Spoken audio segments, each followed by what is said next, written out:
vamos iniciar. Faça a contagem. Joel, conversa com a Joel. Lina, gravando em 3, 2, 1. Ok. Senhoras e senhores, bom dia. Bom dia a todos. Bom dia.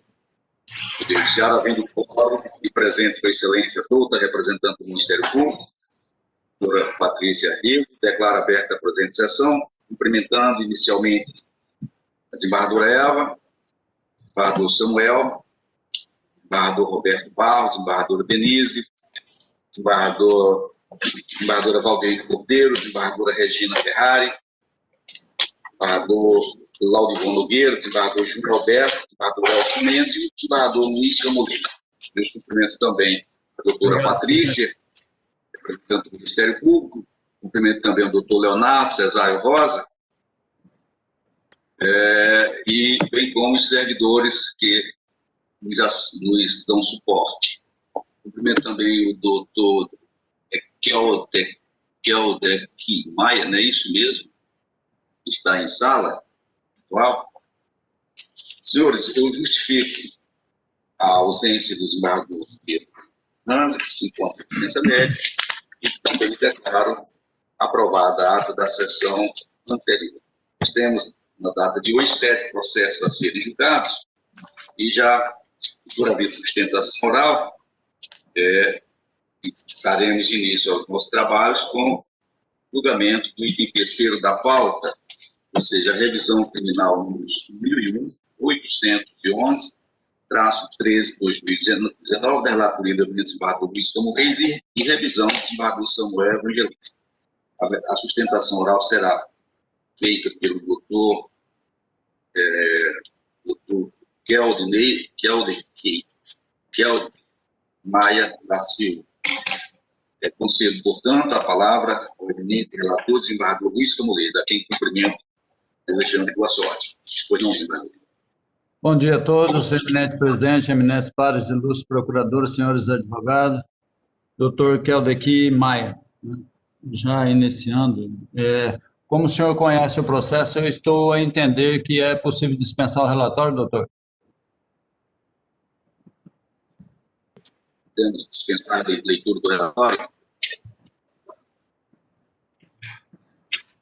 Sim, excelência. Perfeito. Pois não, senhor presidente. Sim, excelência. Podemos dispensar. Concedo, portanto, a palavra para a sustentação oral a sua excelência, o eminente advogado, doutor Keldek, deputado regimental.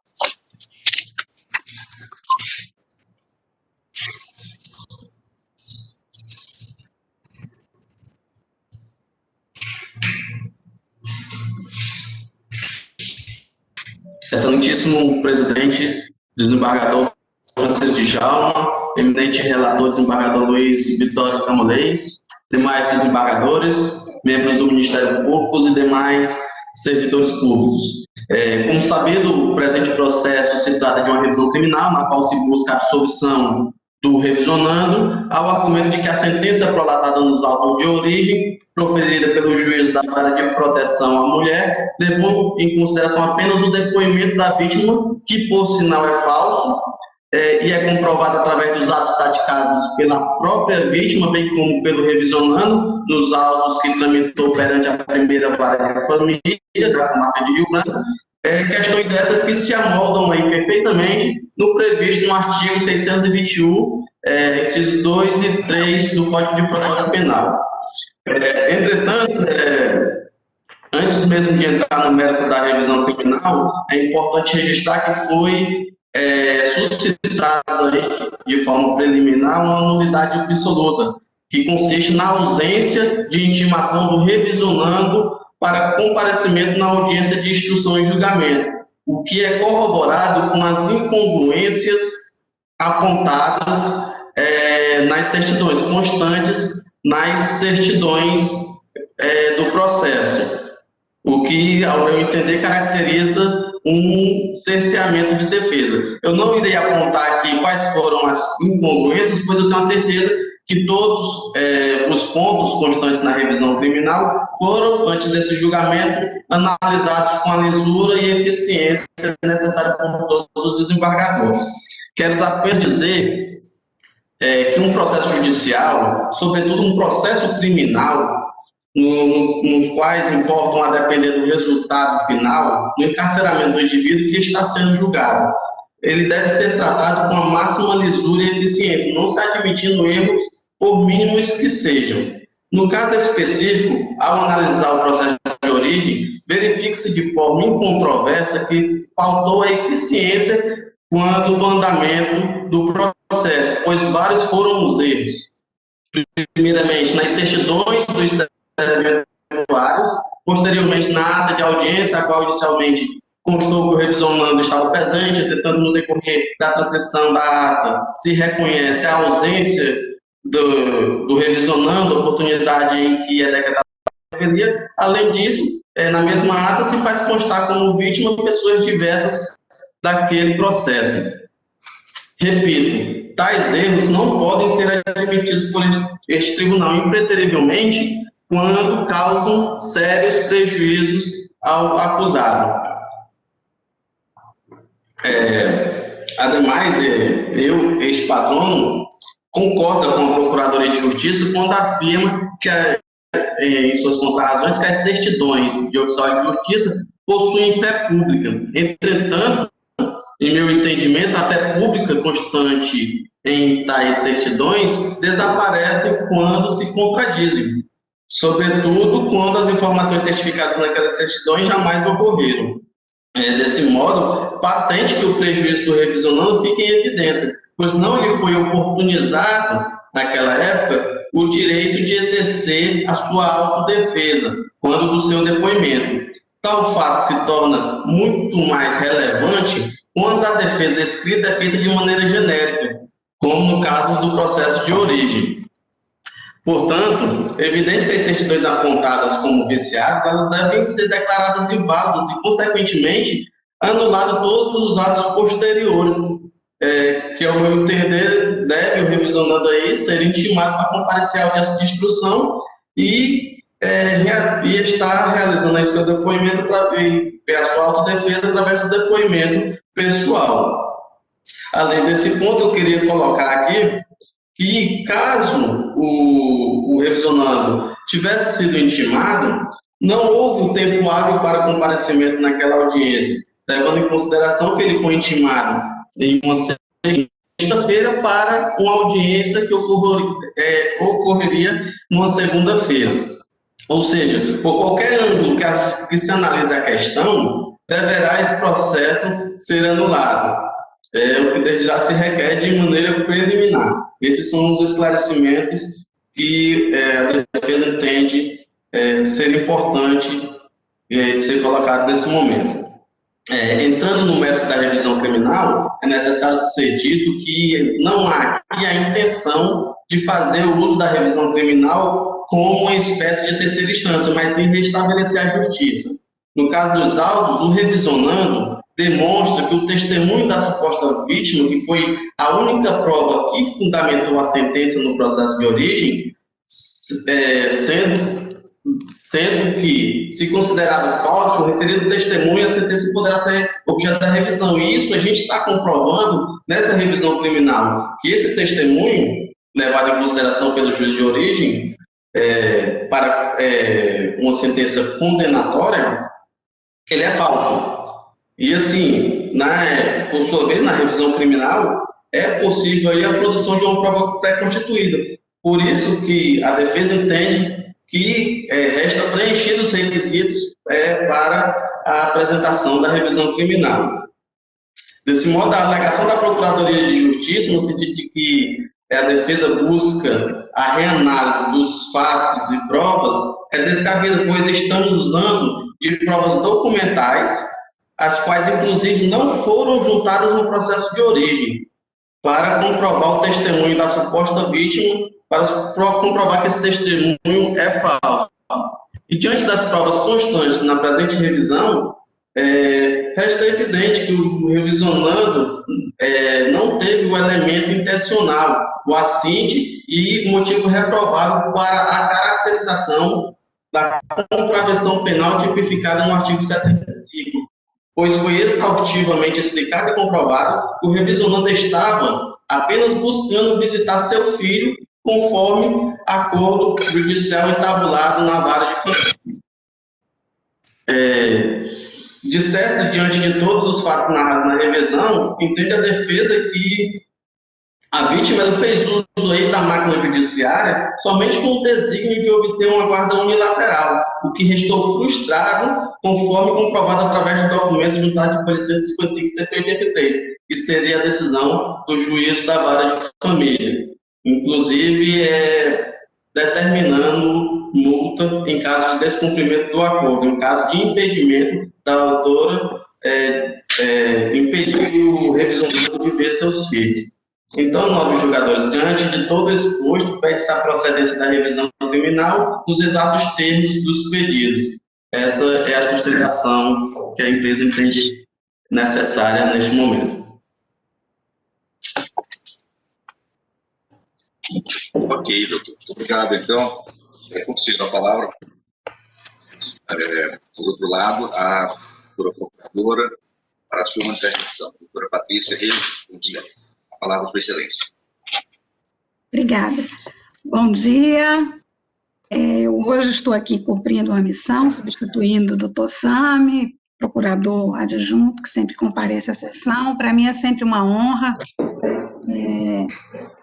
estar presente aqui nas sessões dessa Corte de Justiça, e eu inicio saudando essa Corte, e quero fazer isso na pessoa de Vossa Excelência, desembargador Djalma, presidente, na pessoa também da decana, desembargadora Eva. Sintam-se todos os membros dessa Corte, senhores e senhoras desembargadores, saudados. Eu quero cumprimentar também os ilustres advogados que estão hoje participando da sessão, os servidores dessa casa, pelos bons préstimos, pela disponibilidade.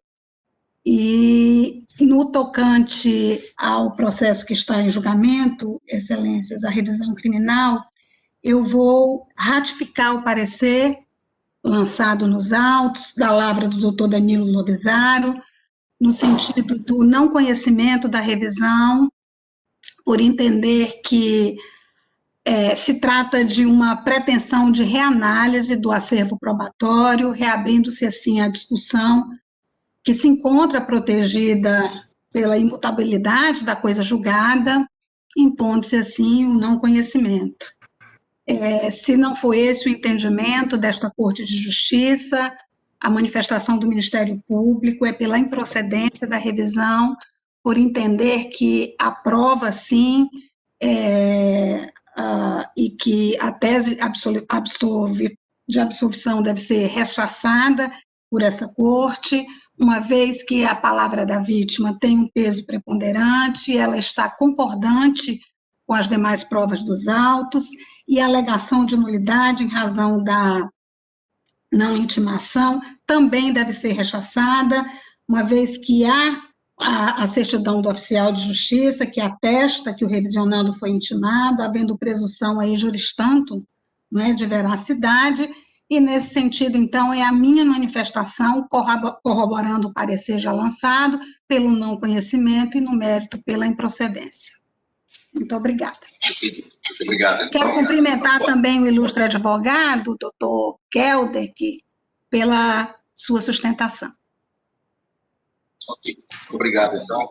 Concedo a palavra para a leitura do seu voto ao eminente relator, desembargador Luiz Camolês. Obrigado, senhor presidente. Dispensado o relatório. No caso, Eudivan Carneiro de Lima propôs revisão criminal fundamentado no artigo 621, incisos 2 e 3 do Código de Processo Penal, postulando a desconstituição de sua condenação pela prática dos crimes de ameaça, artigo 147 do Código Penal, contravenção penal de perturbação da tranquilidade, artigo 65 da Lei de Contravenções Penais, sob a alegação de nulidade do processo, a comprometer o contraditório e a ampla defesa, falsidade do depoimento da vítima que fundamentou o decreto condenatório, existência de nova prova de sua inocência. O revisionando embasou o pedido de rescisão na alegação de nulidade processual, decorrente da suposta ausência de intimação para comparecer à audiência de instrução e julgamento, circunstância que figura em tese contrariedade ao texto expresso de lei penal, amoldando-se esta revisão criminal à previsão do artigo 621, inciso 1 do Código de Processo Penal. Por outro lado, é admitida a revisão criminal quando o revisionando alega que a condenação foi fundamentada em depoimento falso prestado pela vítima, situação que pretende demonstrar pela exibição de prova emprestada da ação de regulamentação de visita.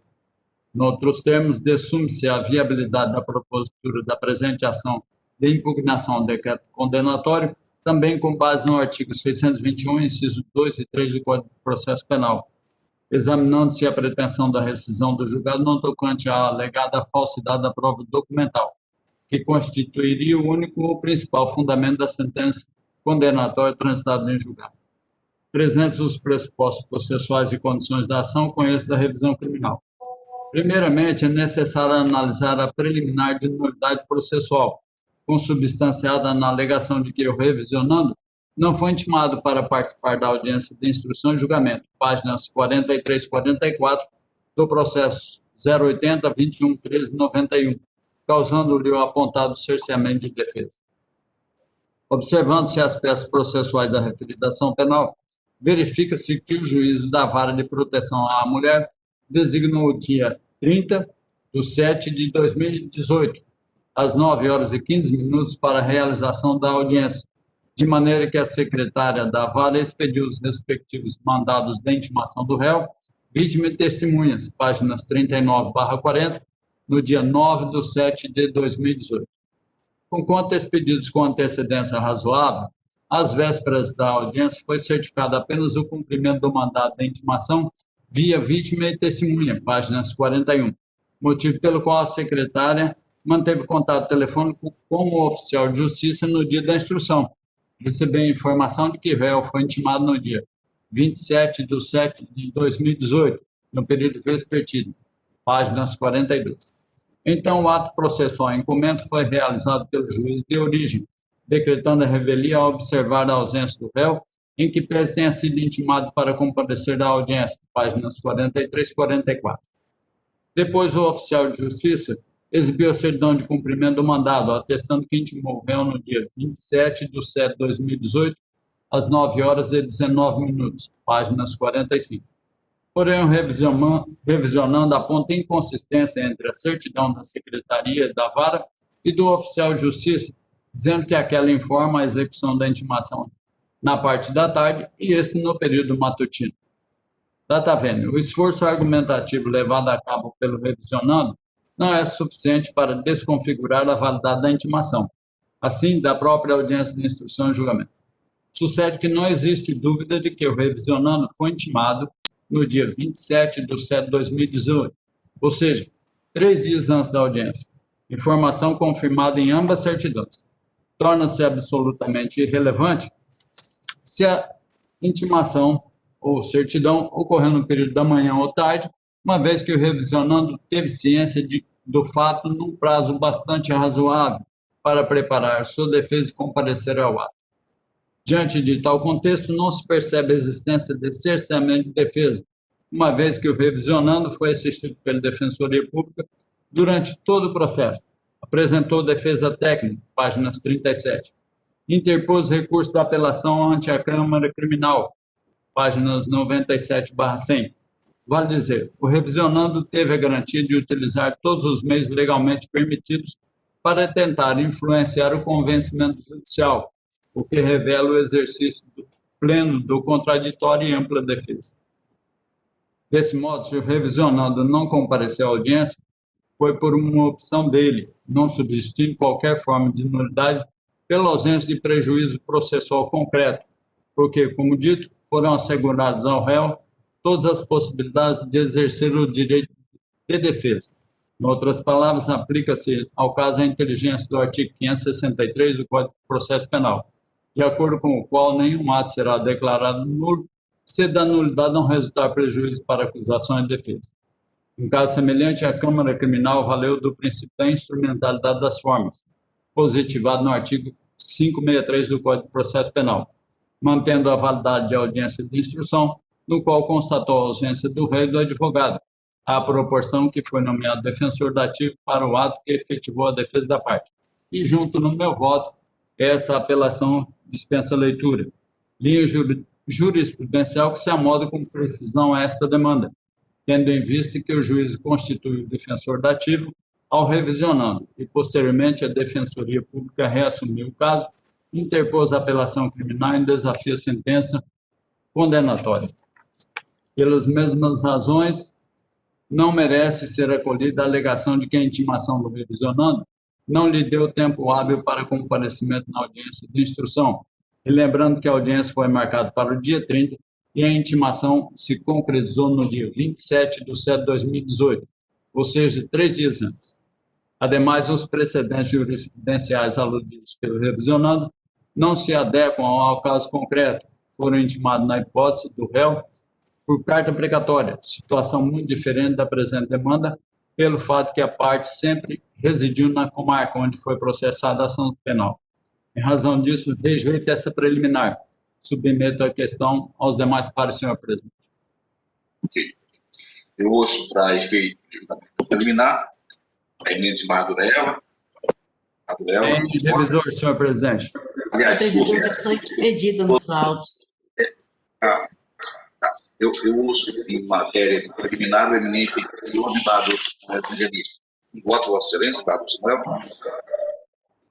Eu cumprimento Vossa Excelência, senhor presidente, cumprimento os eminentes desembargadores, especialmente o desembargador Laudivon, que está retornando seu período de férias, a procuradora Patrícia Rego, cumprimento os advogados que estão nesse ambiente, o procurador do Estado, Cesário Rosa, os servidores. Eu, de igual forma, senhor presidente, tenho o mesmo juízo expressado pelo eminente relator e o acompanho.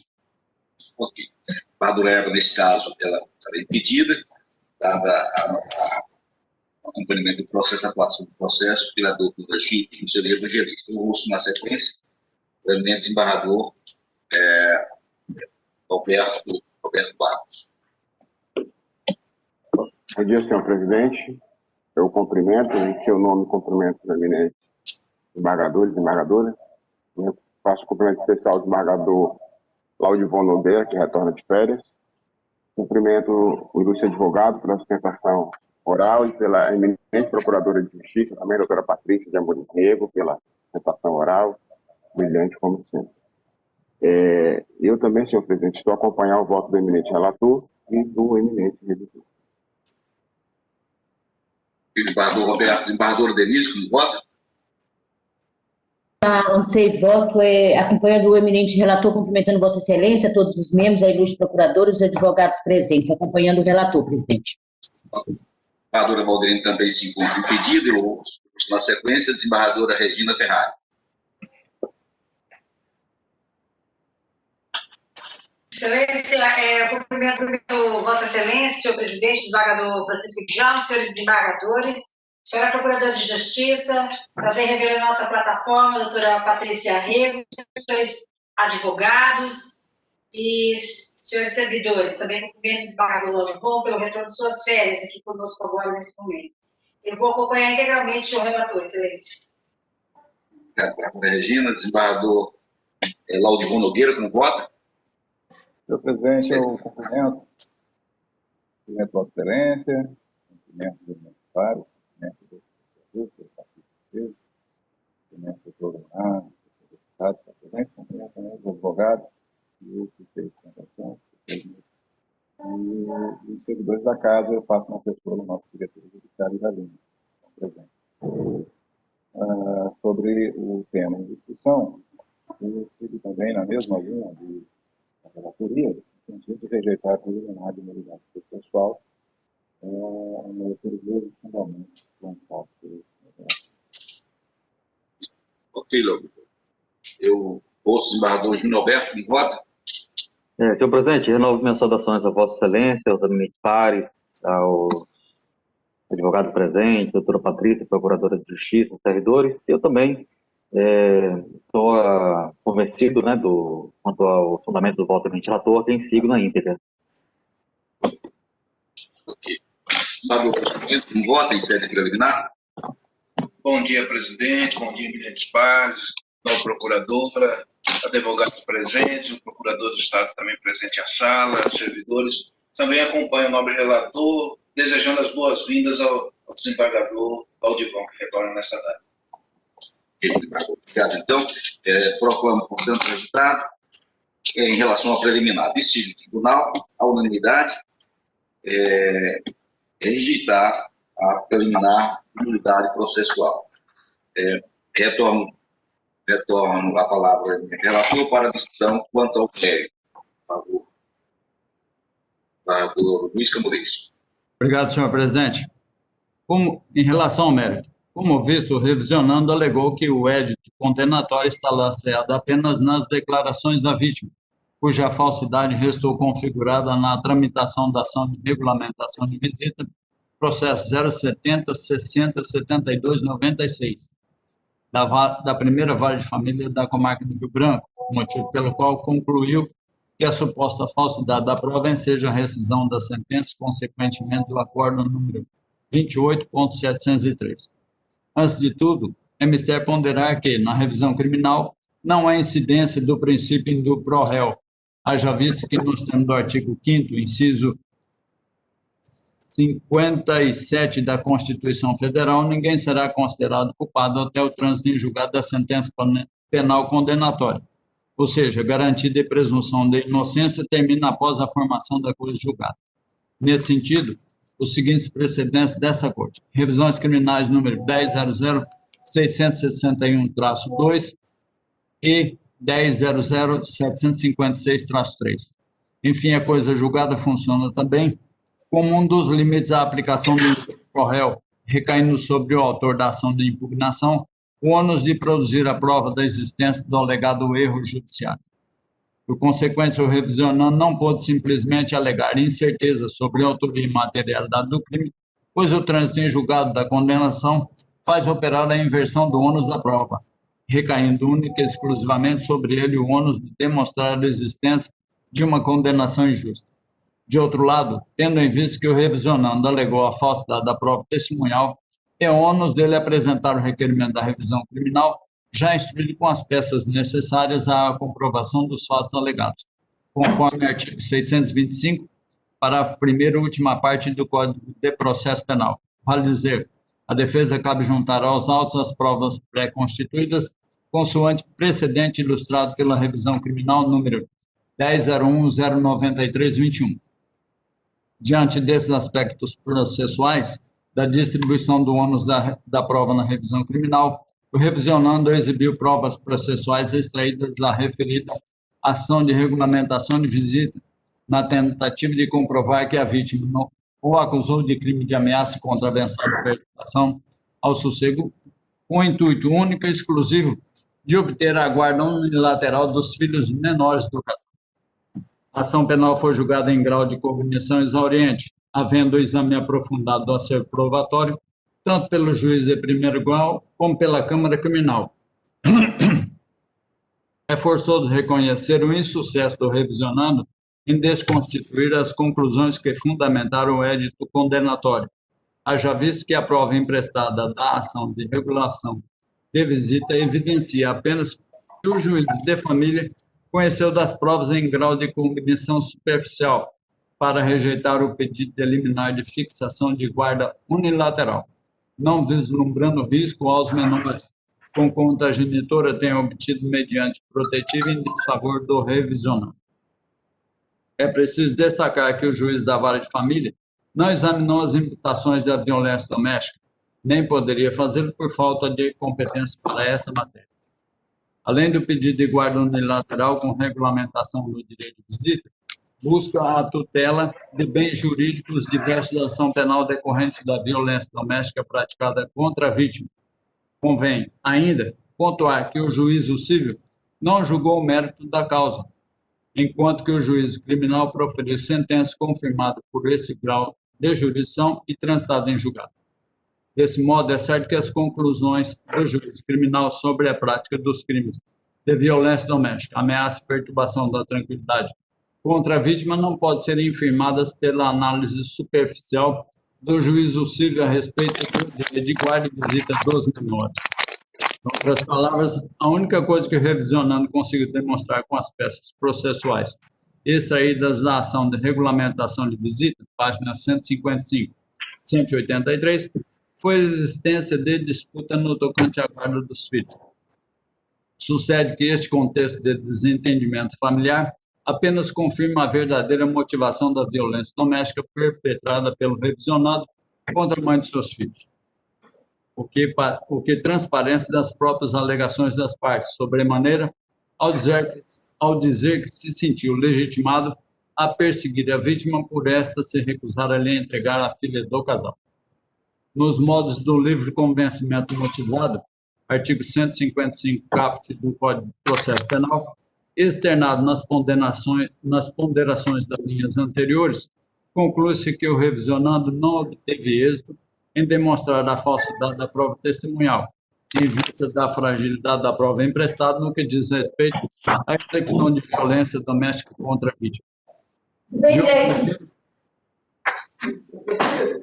De outro giro, não prospera a alegação de que a condenação está baseada apenas na palavra da vítima, uma vez que no conjunto probatório revela tanto a autoria quanto a materialidade do fato. Isso porque o juízo criminal observou que a materialidade e a autoria estão comprovadas no boletim de ocorrência número 4199/2016, nas declarações prestadas pela vítima em sede policial e confirmadas em juízo no depoimento da informante Osilda Pereira Paiva, na fase inquisitiva. Nesse sentido, vale registrar o trecho do depoimento da vítima reproduzido na sentença. E cito aqui, no meu voto, o trecho da sentença. Como o advogado conhece, o Ministério Público conhece, e os demais desembargadores estão vendo no voto, eu dispenso a leitura. Em se tratando de violência doméstica, a palavra da vítima, especialmente quando estiver em harmonia com os demais elementos presentes nos autos, tem valor especial probante, que foi justamente o que a ilustre procuradora afirmou, uma vez que são cometidas em grande maioria às escondidas, ou seja, sem a presença de testemunhas, consoante jurisprudência interativa do STJ. E lanço meu voto à jurisprudência. Trilhando essa linha de pensamento, a informante Osilda Pereira Paiva confirmou os fatos relatados pela vítima, cujo depoimento está registrado no acordo lavrado pela Câmara Criminal.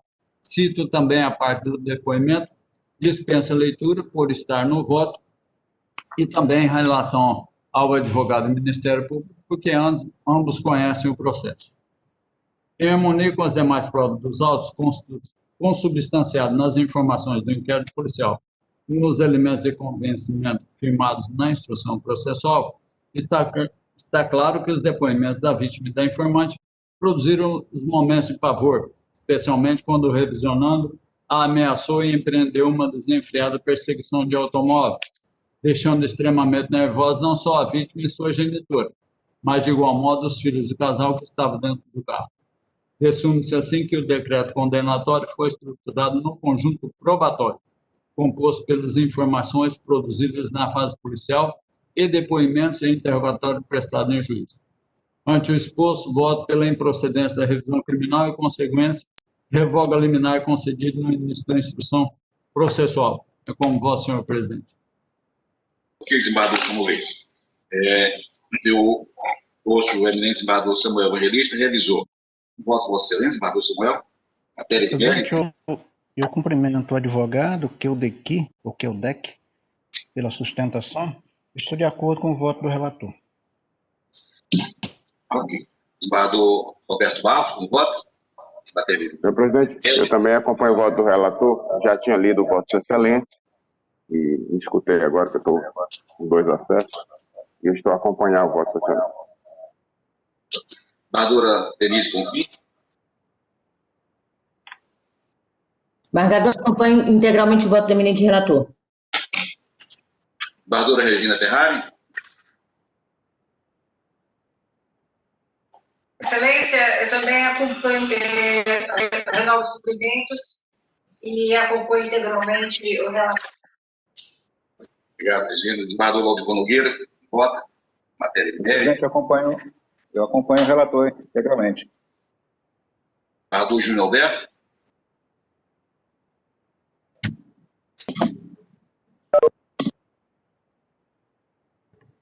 Desembargador Júnior Alberto, como vota?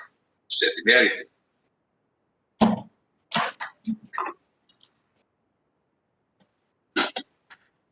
Desembargador Júnior está nos ouvindo?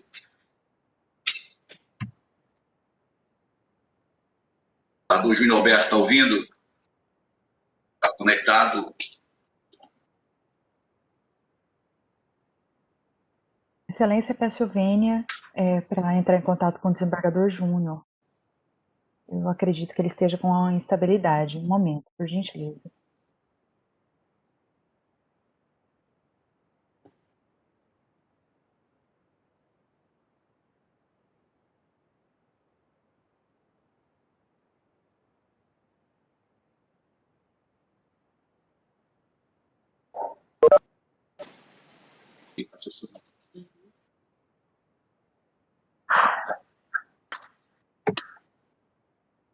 Desembargador Júnior Alberto, o senhor nos ouve? A minha internet havia caído aqui, um probleminha, mas eu acompanhei o final do voto do presidente relator, inclusive foi feita a votação antecipada, eu acompanho na íntegra. Obrigado, desembargador. Desembargador Elcio Mendes, como vota em matéria de mérito? Renovo os cumprimentos, presidente, acompanho o relator. Proclamação do resultado. Decidido o tribunal, à unanimidade, o procedente da revisão tribunal, digitais arquivados. Ok? Senhores, nós já chamamos a julgamento o item 2 da pauta, que também tem uma sustentação. O item 2 da pauta também uma revisão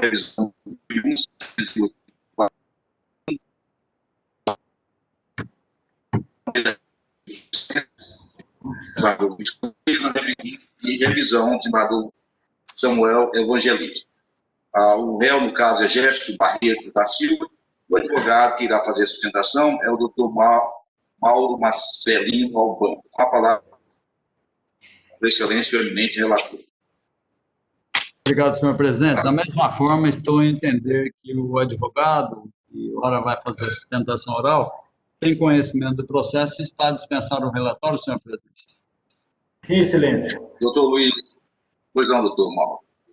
Com a palavra, portanto, a necessidade de leitura do relatório, concedo a palavra pelo prazo regimental à sua excelência, o eminente advogado, doutor Mauro Marcelino. Prazo regimental. Excelentíssimo senhor presidente, excelentíssimos senhores e senhoras desembargadores componentes do Tribunal Pleno do Tribunal de Justiça do Estado do Acre. Excelências, antes de adentrar na questão, eu coloco a vossas excelências que eu milito há exato 28 anos na advocacia. É uma vocação, nunca quis ter outra profissão senão um advogado. No presente caso, excelência, por mais que tenha tentado a defesa, não encontrou qualquer elemento para se condenar Jefferson. Por mais que tenha tantos julgados que entendam que a evidência contra a prova dos autos é pedido de reexame das provas, eu levo comigo sempre o que diz o mandamento 4 do advogado. Que o dever é lutar pelo direito, mas no dia em que encontrares em conflito o direito e a justiça, luta pela justiça. Então, hoje, excelência, eu estou aqui lutando para que justiça seja feita para Jefferson. E espero que, na consciência de vossa excelência, e que diante de um caso, por mais que se tenha que aplicar o direito, mas estando este caso em confronto com a justiça, que vossas excelências façam justiça. Excelências, o presente caso aqui tá, com fundamento no artigo 626, no inciso 2, onde diz que cabe a revisão criminal em caso de prova, de julgamento contra as evidências dos autos. Os autos que está sendo submetidos ao julgamento de Vossa Excelência têm como escopo a revisão do julgado com a devida desconstituição do julgado que condenou Jefferson Barreto da Silva a uma pena de 10 anos, 9 meses de reclusão por suposto crime de estupro contra a vítima Joyce Rego Barros, bem como ter exposto a risco de morte Joyce Rego Barros e Jussiele Lopes Jeremias. Tanto a sentença de primeiro grau quanto o acordo da Câmara Criminal basearam-se para condenar Jefferson no depoimento prestado por Joyce, como também no laudo toxicológico, aqui é qualitativo, feito pelo IML de Rio Branco, aonde foi encontrado, só um pouquinho, desculpa, excelência, aonde foi encontrada a substância, é um nome meio complicado, é benzodiazepínicos, tá? E baseado nesse laudo, excelência, só um minuto aqui.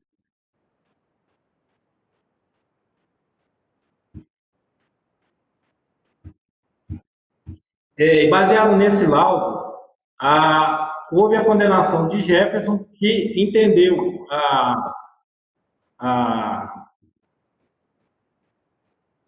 tanto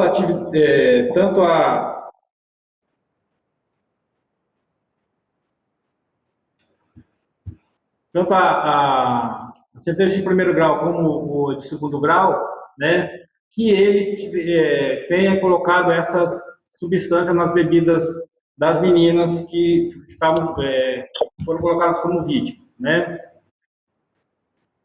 Eu tive um problema aqui no meu computador, só um minutinho aí, tá?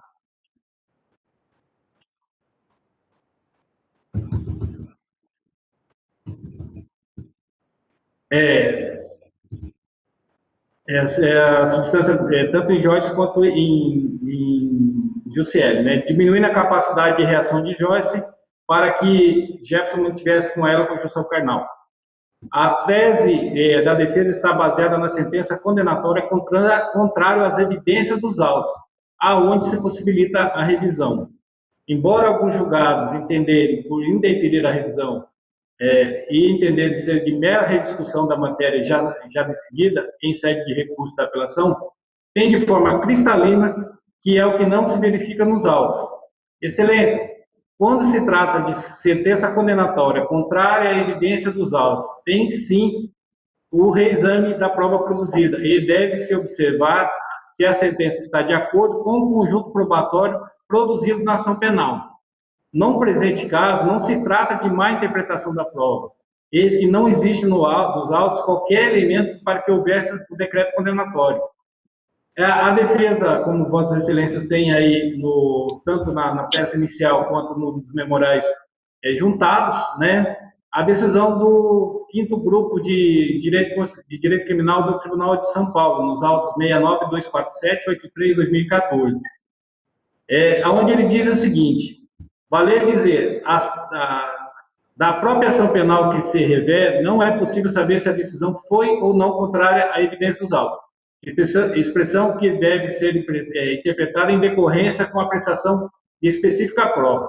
Decisão que se encaixa no dispositivo em referência e que faz errada ou errônea a prestação de questiones factiri tratadas no processo, sendo preciso, então, afirmar se ocorreu ou não o reexame dos mesmos elementos de convicção. Pode e deve ela ser levada a efeito também com as mesmas provas que presidiram a lavratura da sentença transitada em julgado, a lavratura da sentença quando o erro está evidente, ou atente contra a evidência dos autos, segundo fórmula tradicional do direito positivo brasileiro. Admitida a revisão nessas condições, tornam-se desnecessários artifícios e ficções criadas pela jurisprudência em alguns países, como a verba grati, da Itália, assemelhantes às novas provas ou fatos novos, os já existentes no processo à época da decisão, quando não avaliados ou levados em consideração pelo juiz no instante de proferir a sentença. Muitas revisões têm sido deferidas nesse e outros tribunais, absolvendo réus condenados em decisão anterior, exatamente porque a nova apreciação da prova existente nos autos da ação penal, sem nenhum acréscimo, autoriza tal conclusão favorável. Por isso, não se pode referendar data V no entendimento que não se presta a revisão criminal o simples reexame da prova. Não há como saber se a condenação contrariou as evidências dos autos, artigo 621.1 do CPP, sem esse reexame, cotejando depoimentos testemunhais, valorando eventuais perícias, analisando os reconhecimentos pessoais ou fotográficos, apreciando o valor de negativa judicial por parte do acusado. Aliás, no âmbito da revisão criminal, é o que mais diretamente interessa. São comuns discordâncias fáticas e jurídicas entre integrantes dos grupos criminais, um mantendo a condenação, outros afastando para absolver. Se na instrução o juiz tem dúvidas sobre a responsabilidade, se na instrução do indigitado agente do crime não o condena, porque a lei quer uma convicção segura, a certeza e responsabilidade sem o que a sentença é injusta, suscetível de revisão. Se o juiz da revisão encontra essa dúvida, ela é bastante para justificar a revisão.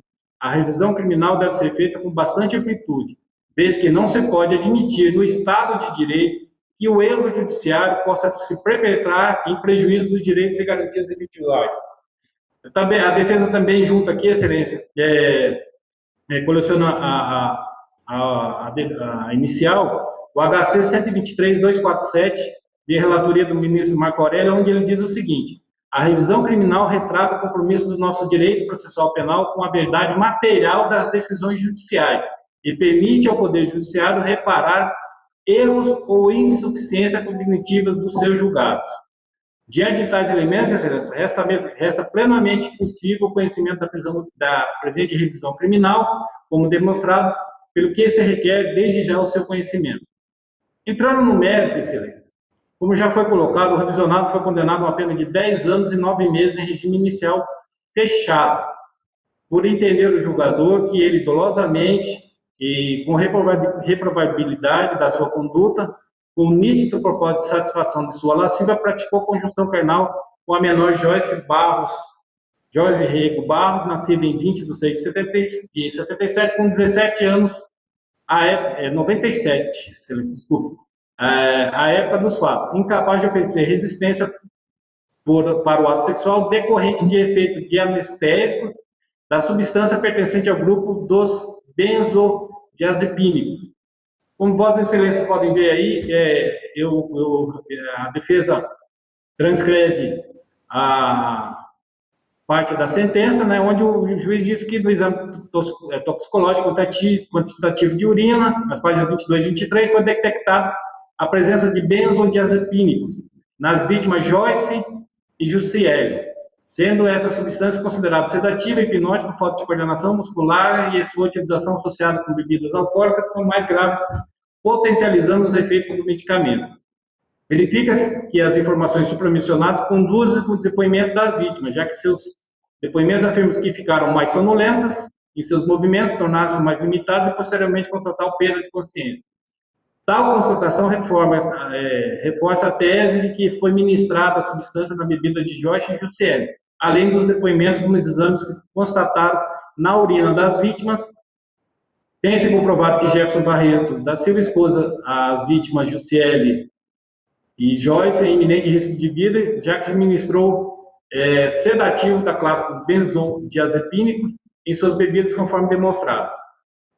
Excelência, para a melhor compreensão de vocês, o que aconteceu? No dia 25 de outubro de 2014, depois de vários contatos telefônicos entre Joyce e Jefferson, foi combinado deles irem até a propriedade de Jefferson para tomar banho de um açude lá, que foram levadas algumas bebidas alcoólicas de cores rosa e lilás, que até o caminho da propriedade Jefferson, ele e as meninas começaram já a fazer o uso da bebida, né? E chegando na propriedade, e Jefferson também estava em companhia deles, a pessoa de Marcelo, né? E chegando na propriedade, Marcelo deixou eles na propriedade de Jefferson e foi até mais adiante para fazer o conserto de um trator, tá? Aqui nos memoriais, excelência, existe uma foto de página 38, onde mostra quando eles chegaram, quando eles já estavam no açude, né? Onde a Joyce segura a tampa de um isopor, onde tem duas garrafas de bebida, uma de cor escura e outra de mais clara, mas claramente demonstrando que ela estava bem, né? E para confirmar, foi juntado um print de quando ela já estava no hospital com o mesmo short que ela usava lá no açude, né? Então, isso comprova que elas estavam bem quando chegaram no açude, ao contrário do que diz Joyce em seu depoimento, que ela disse que já chegou tonta lá, que já não sabia mais o que estava acontecendo. O que tem que se levar em conta, Excelências, que depois que houve o fato deles ficarem lá no açude, de fazerem uso de bebida alcoólica, é que Joyce começou a passar mal já no final da tarde, né? Isso está comprovado quando o Marcelo chega de volta e vê que todos estão bem, Joyce ainda está consciente, né? Mas já com o efeito da bebida. Tanto que ele foi até uma lanchonete próxima ali para comprar alguns lanches para que ela comesse e se sentisse melhor. Quem ofereceu esse lanche para ela foi a Jussiele, a qual a sentença diz que também tinha sido dopada, né? E só que tem o seguinte, os depoimentos prestados pelas testemunhas vão totalmente ao contrário do que diz Joyce. O que chama muita atenção é o primeiro depoimento prestado por Keiliane, que foi dado no dia dos fatos. A hora que chegaram na rua, eles chegaram da colônia na casa de Joyce, aonde Joyce estava sob efeito de álcool. Também tem um depoimento por parte de Pequeno, né, Daniel, o nome dele, que ele diz que a Jussiele, durante o caminho, chegou a ligar para os familiares de Joyce, dizendo o que tinha acontecido, e ao chegar lá, já estavam os familiares de Joyce esperando ele chegar, né? E o que houve? Nesse meio tempo, né, a Keiliane, a família chamou a polícia, a Keiliane foi levada ao hospital, à delegacia, desculpa. Isso horas após o fato. E ela diz o seguinte, né, eu transcrevo aqui nos memoriais alguns trechos dela, que no dia 25 de 10 de 14, por volta de 14 horas, ela tinha combinado com Joyce e Jussiele para ir para o açude. Enquanto estava na residência, chegaram dois rapazes em carro do tipo Saveiro, sendo Jefferson e Marcelo.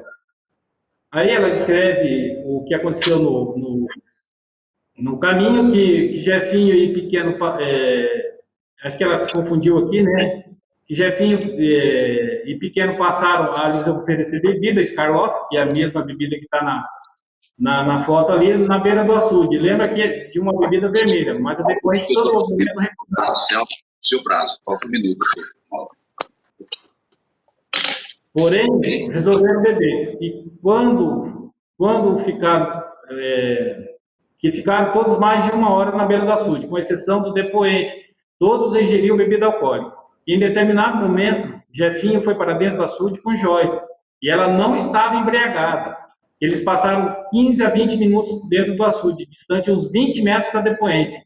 Lembra que ela entrou de bermuda, sutiã, Jefinhos e só de cueca. Quando retornaram à margem, ela vestia apenas sutiã e calcinha, e trazia bermuda nas mãos. Que apesar de ter feito... Oi? Doutor, conclua o seu prazo, já se esgotou. Por favor. Conclua a sua sustentação, por gentileza. Só para resumir, como foi juntado memoriais aí, tem que se levar em conta que os depoimentos prestados pelas testemunhas, bem como no hospital, elas foram medicadas com diazepam, que faz parte dessa família dos benzodiazepínicos, foi constatado no exame de urina delas a presença desse elemento. Isso foi dito pelo próprio médico e também tem o prontuário médico delas que informa.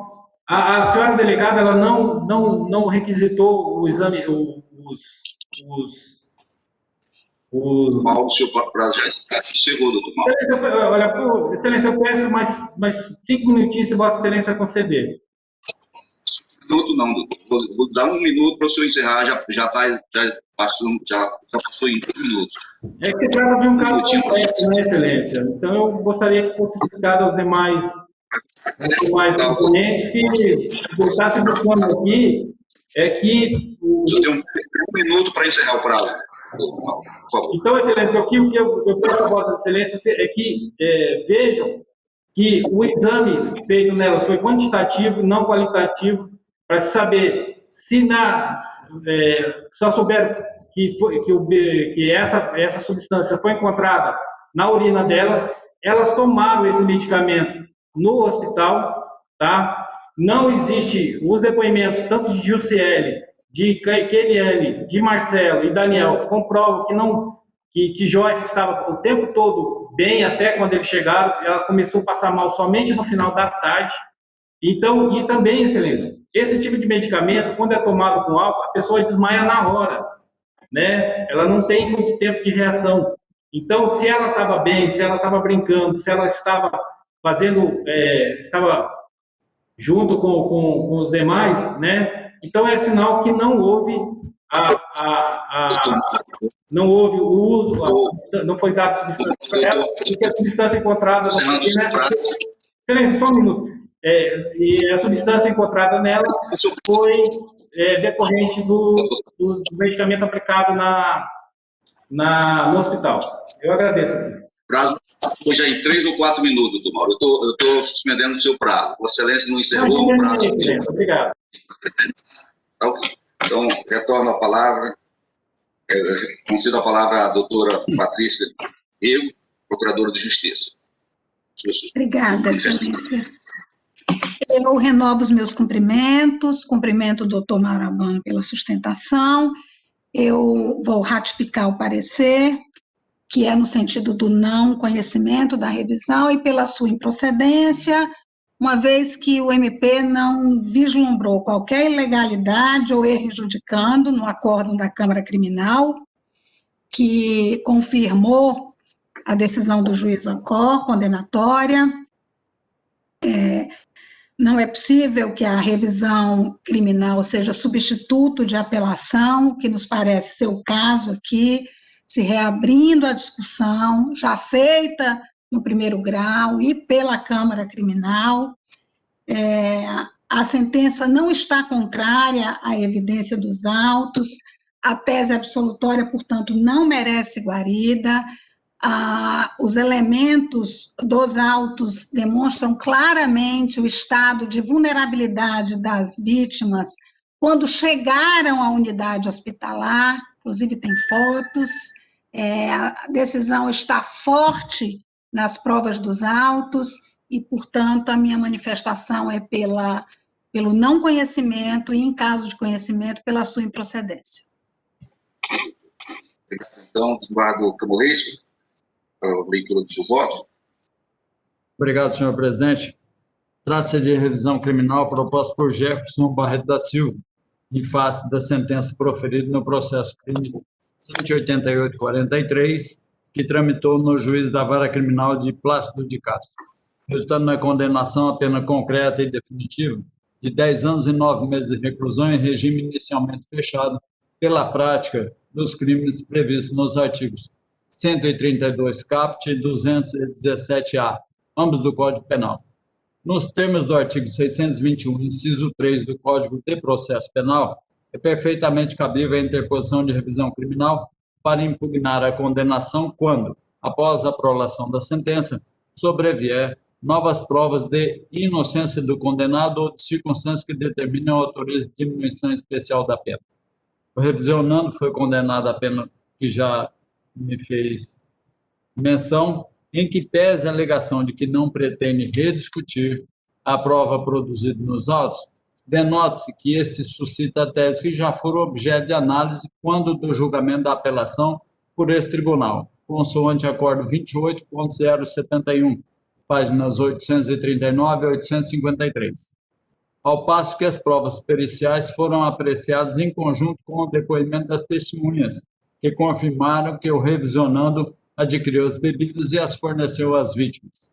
Ademais, a alegação de que a droga identificada no exame toxicológico seja decorrente da medicação ministrada na unidade hospitalar mostra-se frágil, especialmente ao considerarmos o estado em que as vítimas foram conduzidas ao hospital, notadamente pelo fato que a vítima Joyce estava desacordada e a reação de surpresa da segunda vítima, Jussiele, ao assistir o vídeo gravado no momento da chegada ao hospital.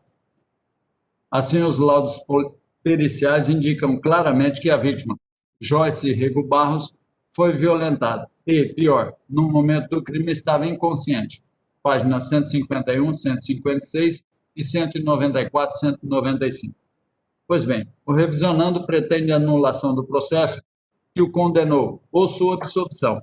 Contudo, não merece acolhida a sua pretensão, pois em análise dos autos tem-se que seu depoimento é frágil, desprovido de certeza e não se mostra suficiente para reverter a condenação pelo crime de estupro de vulnerável. Nessa linha, casos similares vêm sendo decididos por esse tribunal. E cito a jurisprudência do nosso tribunal. Durante a instrução processual da ação penal, as vítimas Joyce Rego Barros declara como foram os fatos e como isso está no meu voto, e considerando que o Ministério Público tem conhecimento por ser uno e indivisível, e o advogado que acompanhou toda essa instrução, ou o outro que o fez, ele viu com certeza dentro dos autos e tem conhecimento, e eu dispenso a leitura em razão do texto alongado. Após ver o vídeo gravado sobre seu estado de saúde, quando chegou ao hospital, a vítima Jussiele informa. E tem o relato também da vítima que informa depois que ela viu o vídeo, quando ela chegou no hospital. O conjunto probatório que fundamentou a condenação consta ainda do depoimento na delegacia de polícia da doutora Lucélia Dias Félix Martins, que declarou também estar no meu voto, tendo o processo de dispensa leitura. É preciso notar que a condenação ora refutada não se baseou tão somente no depoimento da vítima, mas em conjunto probatório que inclui os depoimentos das testemunhas.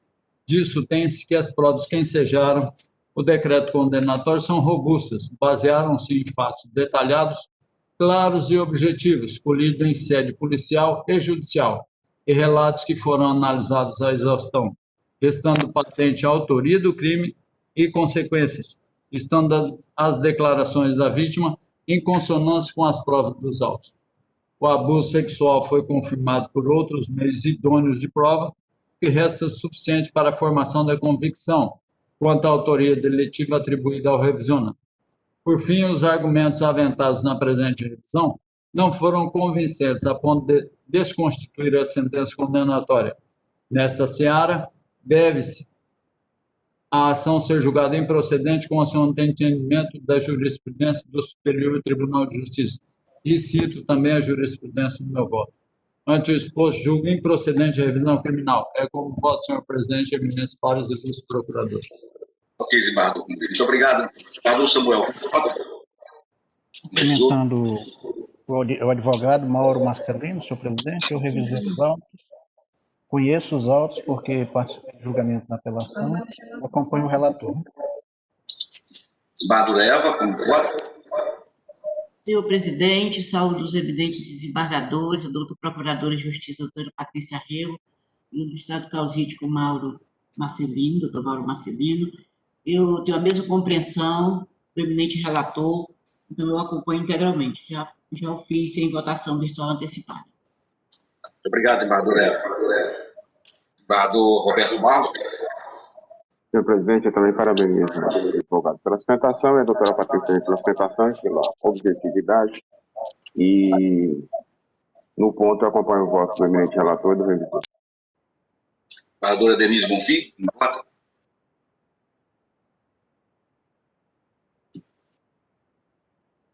Desembargadora Denise Bonfim.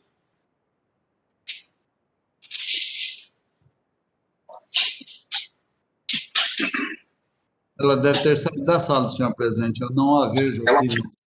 Virtualmente, a desembargadora já lançou voto. Tem um voto virtual da desembargadora Denise acompanhando o voto do relator.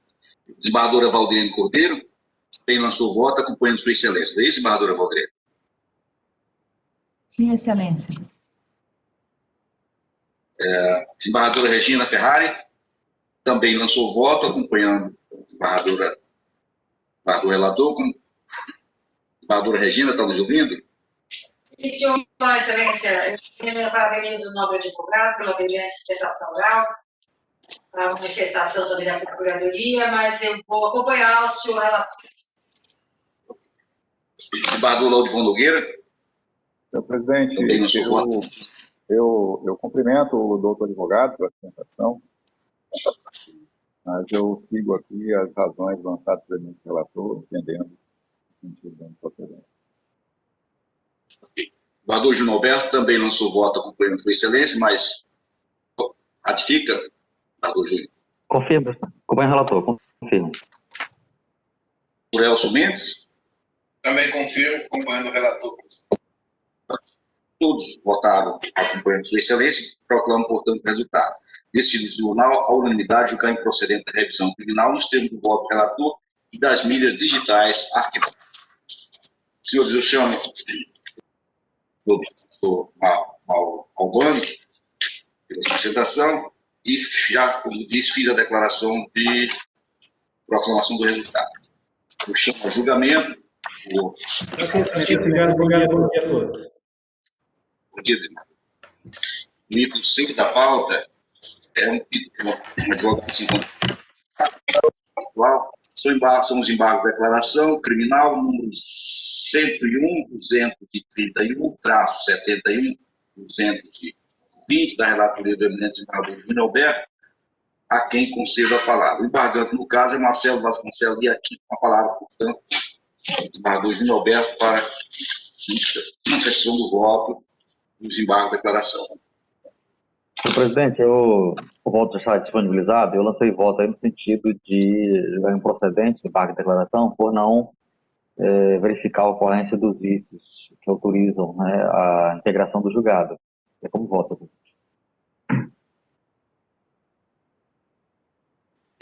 Vota em matéria desse embargos.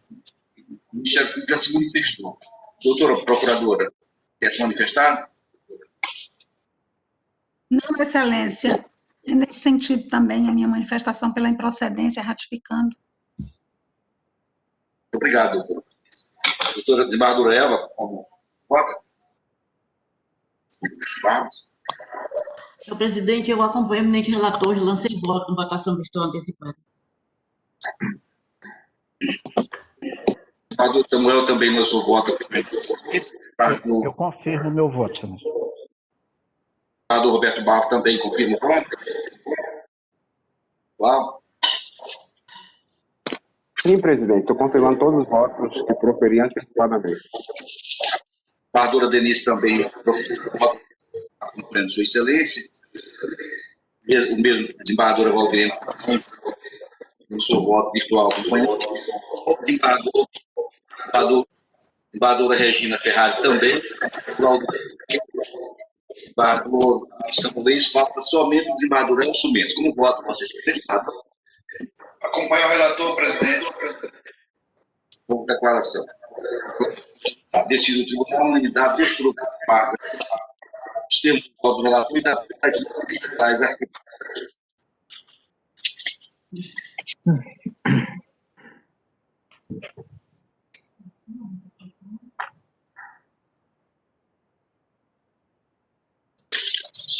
Vamos agora para o item primeiro da pauta, é também uma revisão final número 9.3/25, da relatora do desembargador Denise Monfort, e revisão da desembargadora Valdirene.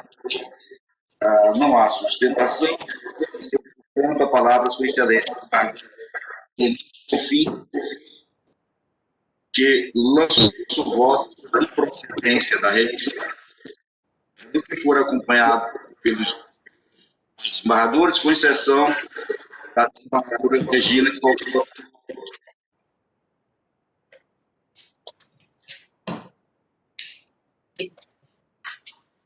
Desembargadora Regina, Denise se encontra. Denise, Excelência, qual é o item? Gentileza, o item primeiro. qual é o item? Primeiro. Então, primeiro a Vossa Excelência. O item 1, Regina. Obrigada. Agora eu ouvi. Falta só Vossa Excelência votar. Votar. Ok? Está ouvindo, Regina? Falta só. É o item primeiro da pauta.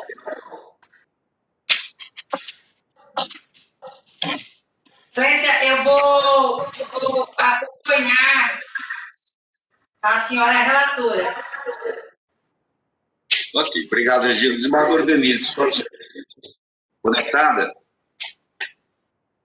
Denise, localize Excelência, bem se Excelência, a desembargadora Denise, ela informou aqui pelo WhatsApp que a internet dela caiu e ela está entrando novamente.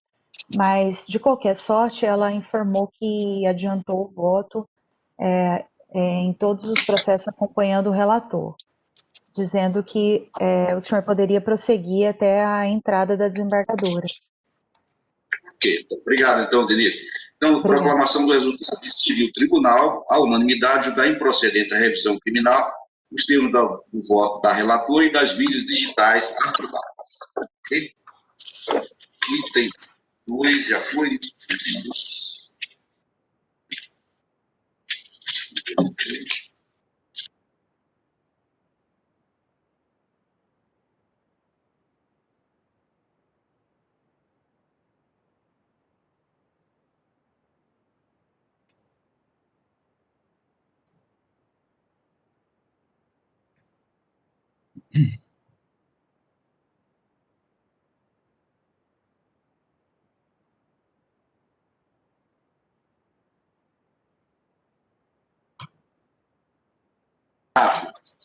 É uma continuação de julgamento, processo no qual eu me encontro impedido e, portanto, passo à presidência ao eminente desembargador Laudivon Nogueira. O processo é uma continuação do julgamento, como falei, e o desembargador Laudivon Nogueira irá presidir o ato em função do meu impedimento. Pois não, senhor presidente, eu então chamo a julgamento o item 4 da pauta, a continuação do julgamento do processo da ação direta de inconstitucionalidade, número 1.1723.72/2019, da relatoria do desembargador Roberto Barros, requerente do Diretório Regional do Partido dos Trabalhadores no Acre, PT-Acre, advogado Thales Vinícius de Souza Salles, requerente do Diretório Regional do Partido Comunista do Brasil no Acre, PCdoB-Acre, e advogado Thales Vinícius de Souza Salles, requerido do Estado do Acre, procuradores Andrei César Pinchai, Cruzeiro de Holanda, João Paulo Sete Aguiar, Leonardo Silva Cesário Rocha. Requerido da Assembleia Legislativa do Estado do Acre, procurador do Estado, os dois procuradores, Andrei César, João Paulo Sete Aguiar, Leonardo Silva Cesário Rocha. Na última sessão realizada, o desembargador relator, Roberto Barros, apresentou voto julgando improcedente alguns itens que estão mencionados na papeleta e procedente o item relativo ao pedido de inconstitucionalidade material da expressão comprometendo-se com a adequação das metas estabelecidas no âmbito de todos os poderes integrantes do Estado, constante do artigo 2º, parágrafo 2º da Lei 3.520 de 2019, por ofensa ao artigo 6º da Constituição acreana, com redução do texto e efeito ex-tunc. Também julgar parcialmente procedente o pedido quanto ao artigo 40, caput, parágrafo 1º da Lei 3.520 de 2019, para atribuir interpretação conforme a Constituição Estadual, de modo que não há diferença de meios decorrentes de compromissos assumidos pelo Poder Executivo no âmbito do Programa de Reestruturação e Ajuste Fiscal, PAF, e do refinamento autorizado pela Lei Complementar Federal 1156 de 2016, não constitua causa hábil à limitação do empenho das dotações orçamentárias e da movimentação financeira, bem como a redução proporcional do duodécimo devido a cada poder ou órgão autônomo. Também encaminhou no sentido de julgar parcialmente procedente pedido quanto ao artigo 17, inciso 7 da Lei 3.500 de 2019, para declarar a inconstitucionalidade parcial sem redução do texto do percentual de 30% da receita resultante de impostos compreendida proveniente de transferências na manutenção e desenvolvimento do ensino como condição de transferências voluntárias quando as leis orgânicas dos municípios dispuserem de percentual inferior. Então, após o voto nessa linha de decisão, foi iniciado o julgamento, foi pedido vista pela desembargadora evangelista, reservando os demais membros a votar após o voto do Estado. Passo, então, a palavra à eminente desembargadora evangelista. para o seu voto. Senhor presidente, novas saudações aos eminentes pares, Ministério Público. E vejo que também presente a sala do doutor Leonardo Cesário Rosa, como procurador do Estado. Já passo ao meu voto dizendo que trata de uma ação direta de inconstitucionalidade, com pedido de medida cautelar, que foi proposta pelo Diretório Regional do Partido dos Trabalhadores no Acre, pelo Diretório Regional do Partido Comunista do Brasil no Acre. A inconstitucionalidade versa quanto à Lei Estadual número 3.526, de 2019, que produziu acréscimos e alterações no dispositivo da Lei de Diretrizes Orçamentárias do exercício de 2020.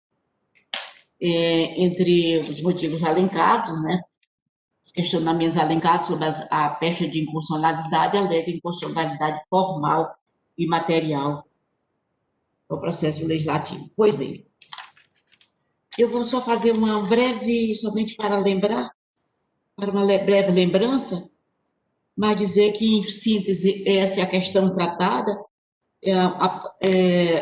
há uma abordagem dos autores a possibilidade de controle abstrato da constitucionalidade dos atos normativos e orçamentários, afirma a legitimidade ativa e competência do Tribunal de Justiça para conhecer e julgar o pedido.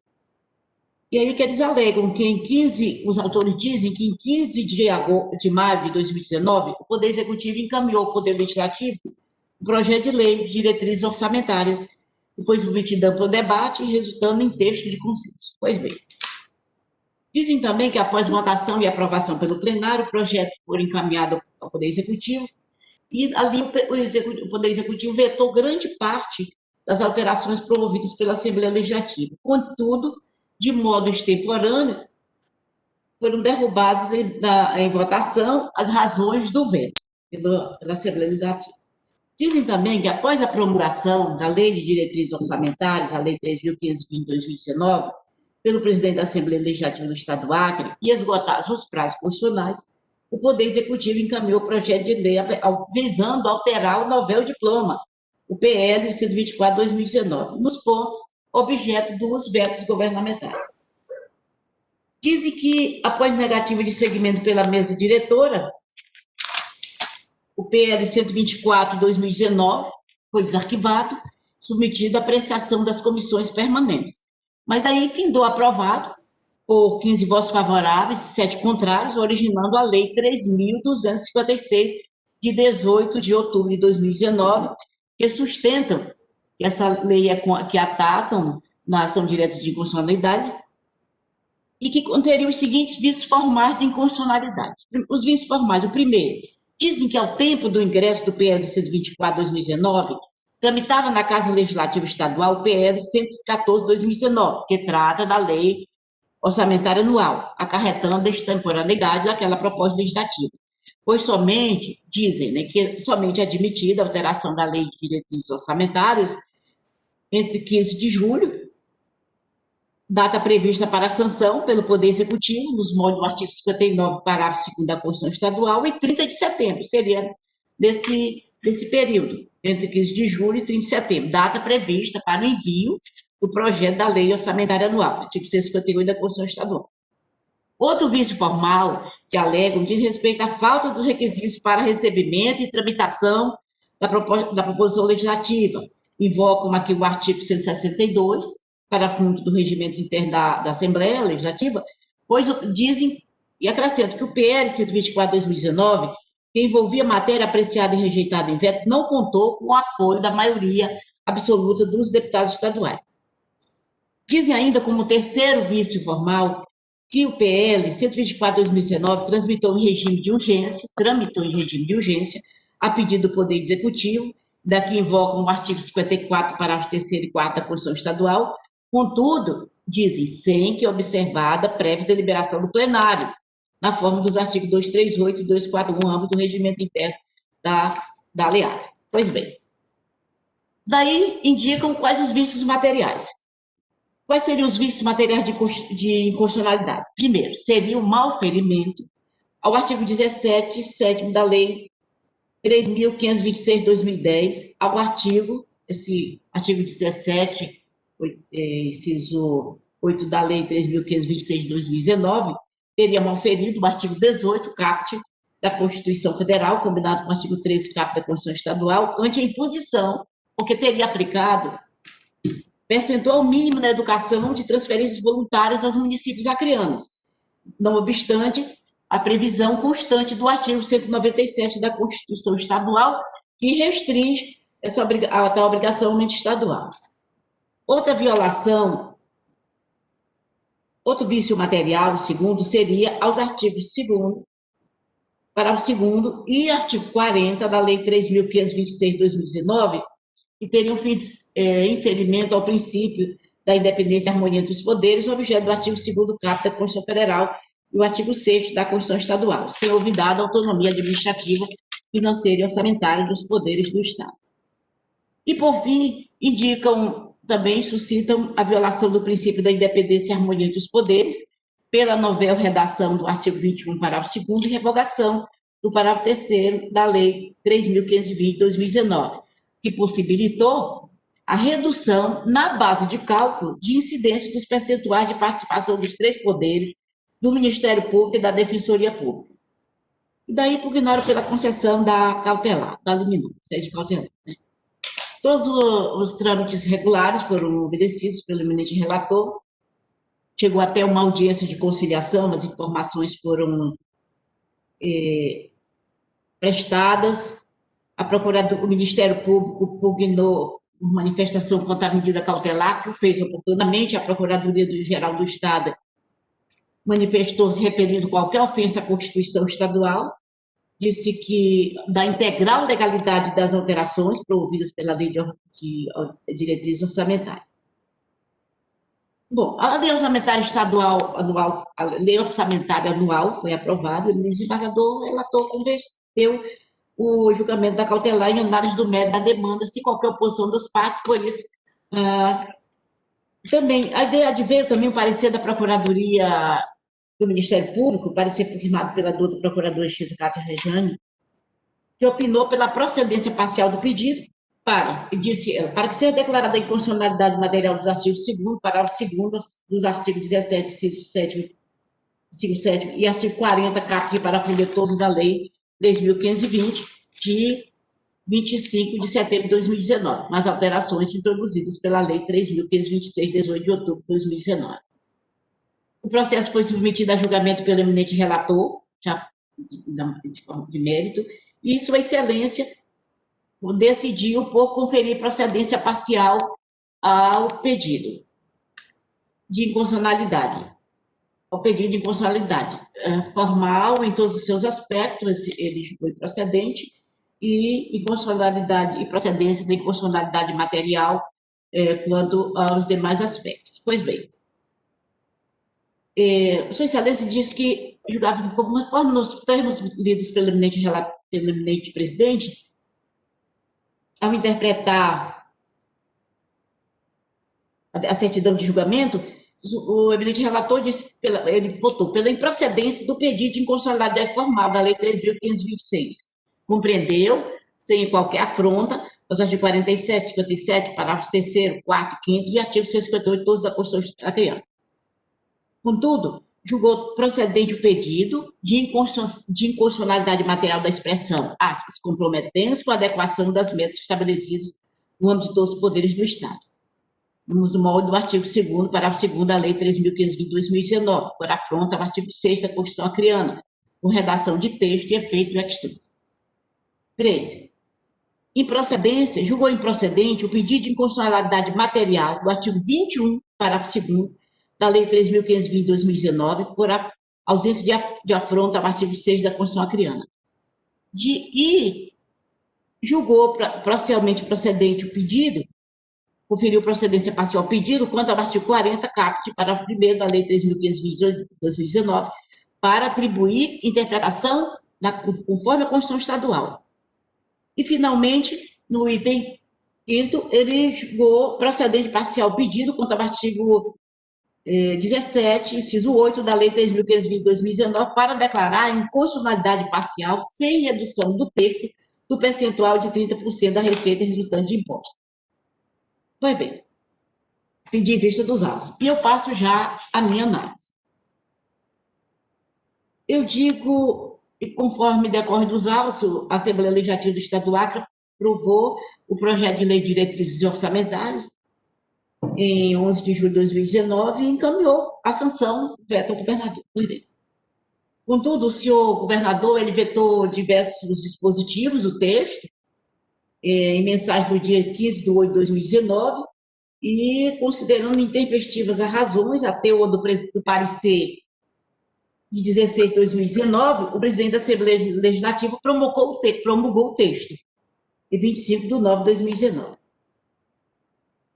Contudo, por sua vez, o Poder Executivo Estadual, pela mensagem 1497, de 8 de 10 de 2019, originou o projeto de lei ordinário, 124 de 2019, que obteve parecer favorável da Comissão de Orçamento e Finanças e restou, contudo, arquivado pela mesa diretora. Todavia, ante o requerimento 133 de 2019 do líder do governo, apoiado por outros 15 parlamentares, a tramitação do PL 124 de 2019 prosseguiu até aprovação, promulgação e sanção governamental, culminando na Lei 3.526 de 2019, que ora combatida. Ora, conforme, segundo os autores, referida norma apresentaria os vícios de constitucionalidade formal, que seria a extemporaneidade das alterações da LDO, falta de apoiamento da maioria absoluta dos deputados para conhecimento da matéria já rejeitada, e na mesma sessão legislativa, e também diz da ausente deliberação quanto ao regime de urgência apresentado pelo Poder Executivo, também e esses vícios de inconstitucionalidade material, aqui já me reportei.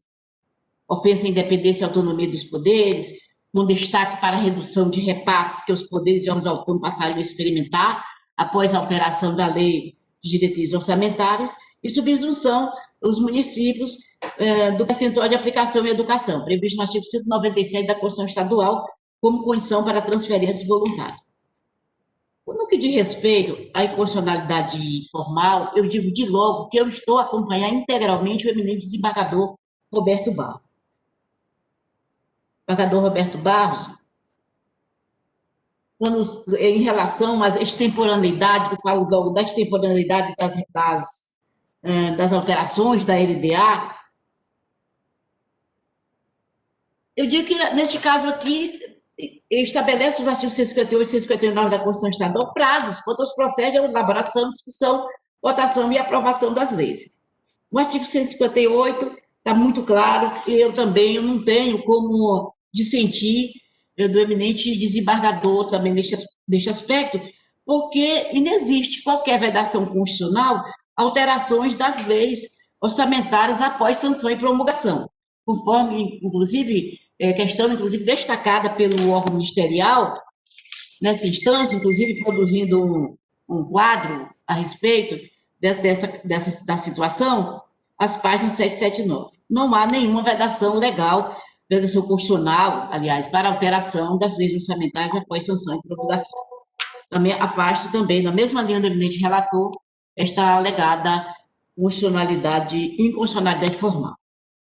Quanto a alegado apoio da maioria absoluta dos deputados estaduais, apoiamento, né, da maioria absoluta para conhecimento da matéria rejeitada na mesma sessão legislativa, eu digo que também, na mesma linha do eminente relator, embora o consagrado postulado da irrepetibilidade de projetos rejeitados na mesma sessão legislativa, da narrativa, eu colhi pedido de desarquivamento diversos de projetos repetidos da proposição legislativa, PL 124 de 2019, por requerimento do líder do governo e por outros 15 parlamentares, que tratam o expediente 133 de 2019, ou seja, 16 parlamentares, número superior à maioria absoluta composta por 24 deputados. A meu entender, inexistindo a hipótese de inconstitucionalidade formal por repetição do projeto rejeitado na mesma sessão legislativa. Também tem essa mesma compreensão que desenvolveu o eminente relator. Quanto à falta de deliberação, quanto ao regime de urgência apresentado pelo Poder Executivo, eu digo que, quanto ao este pedido de regime de urgência, que, segundo os autores, constaria não, teria falta de minuciosa disposição, né? Que se não seria possível atendimento ao pedido em regime de urgência, a falta de minuciosa disposição na Constituição Estadual, eu digo que essa situação, por ela mesma, de per si, de impossibilidade há uma impossibilidade de controle de constitucionalidade neste ponto. Então, eu adiro aqui aos artigos 235, também, e até 237 do Regimento Interno da Assembleia Legislativa, tal como observado na origem da utilizada norma, assim, sem que também não vejo, não constato demonstrada inconstitucionalidade formal. Desculpem o alongado, tá? Mas eu vou resumir ao máximo. Tá bem. Então, superada a questão da inconstitucionalidade formal, passo agora à inconstitucionalidade material, que foi, inclusive, este efetivo motivo do meu pedido de vista. O primeiro deles diria respeito ao artigo, à redação, inconstitucionalidade do artigo 2º, parágrafo 2º da Lei 3.520 de 2019, inserida pela Lei 3.526 de 2019. Eu digo que o Estado do Acre, na forma do artigo 2º, parágrafo 2º da Lei 3.520 de 2019, inserido pela Lei 3.526 de 2019, aderiu ao Programa de Reestruturação e Ajuste Fiscal e ao refinanciamento objeto da Lei Complementar Federal 156 de 2016, conforme a redação a seguir. Pois bem, o que é que diz o artigo 2º? O anexo de metas e prioridades de administração pública estadual para o exercício 2020, atendidas às despesas que constituem a obrigação constitucional ou legal do Estado e as de funcionamento dos órgãos e entidades que integram os orçamentos fiscais e da Seguridade Social, serão estabelecidas de acordo com as principais áreas estratégicas. Parágrafo 2º. O Estado do Acre é signatário do Programa de Reestruturação e Ajuste Fiscal PAF e de refinanciamento, autorizado pela Lei Complementar Federal, número 156 de 2016, que estabelece teto de gasto para os entes subnacionais, comprometendo-se com a adequação das, aí eu acho que queria dizer que é o texto, das metas estabelecidas no âmbito de todos os poderes integrantes do Estado. Eu destaco no texto, essa questão, comprometendo-se, depois, com a adequação das metas estabelecidas no âmbito de todos os poderes integrantes do Estado.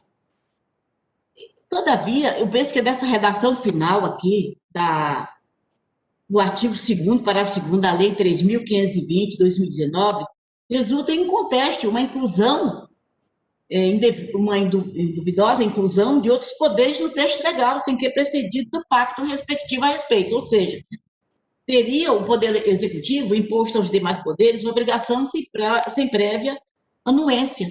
E aqui, nesse sentido, eu entendo, assim, nos moldes que foi delineado pelo Ministério Público, que essa situação pode até representar o aviltamento do equilíbrio entre os poderes, quando a aplicação do dispositivo, que deve se restringir apenas àquele Poder Executivo.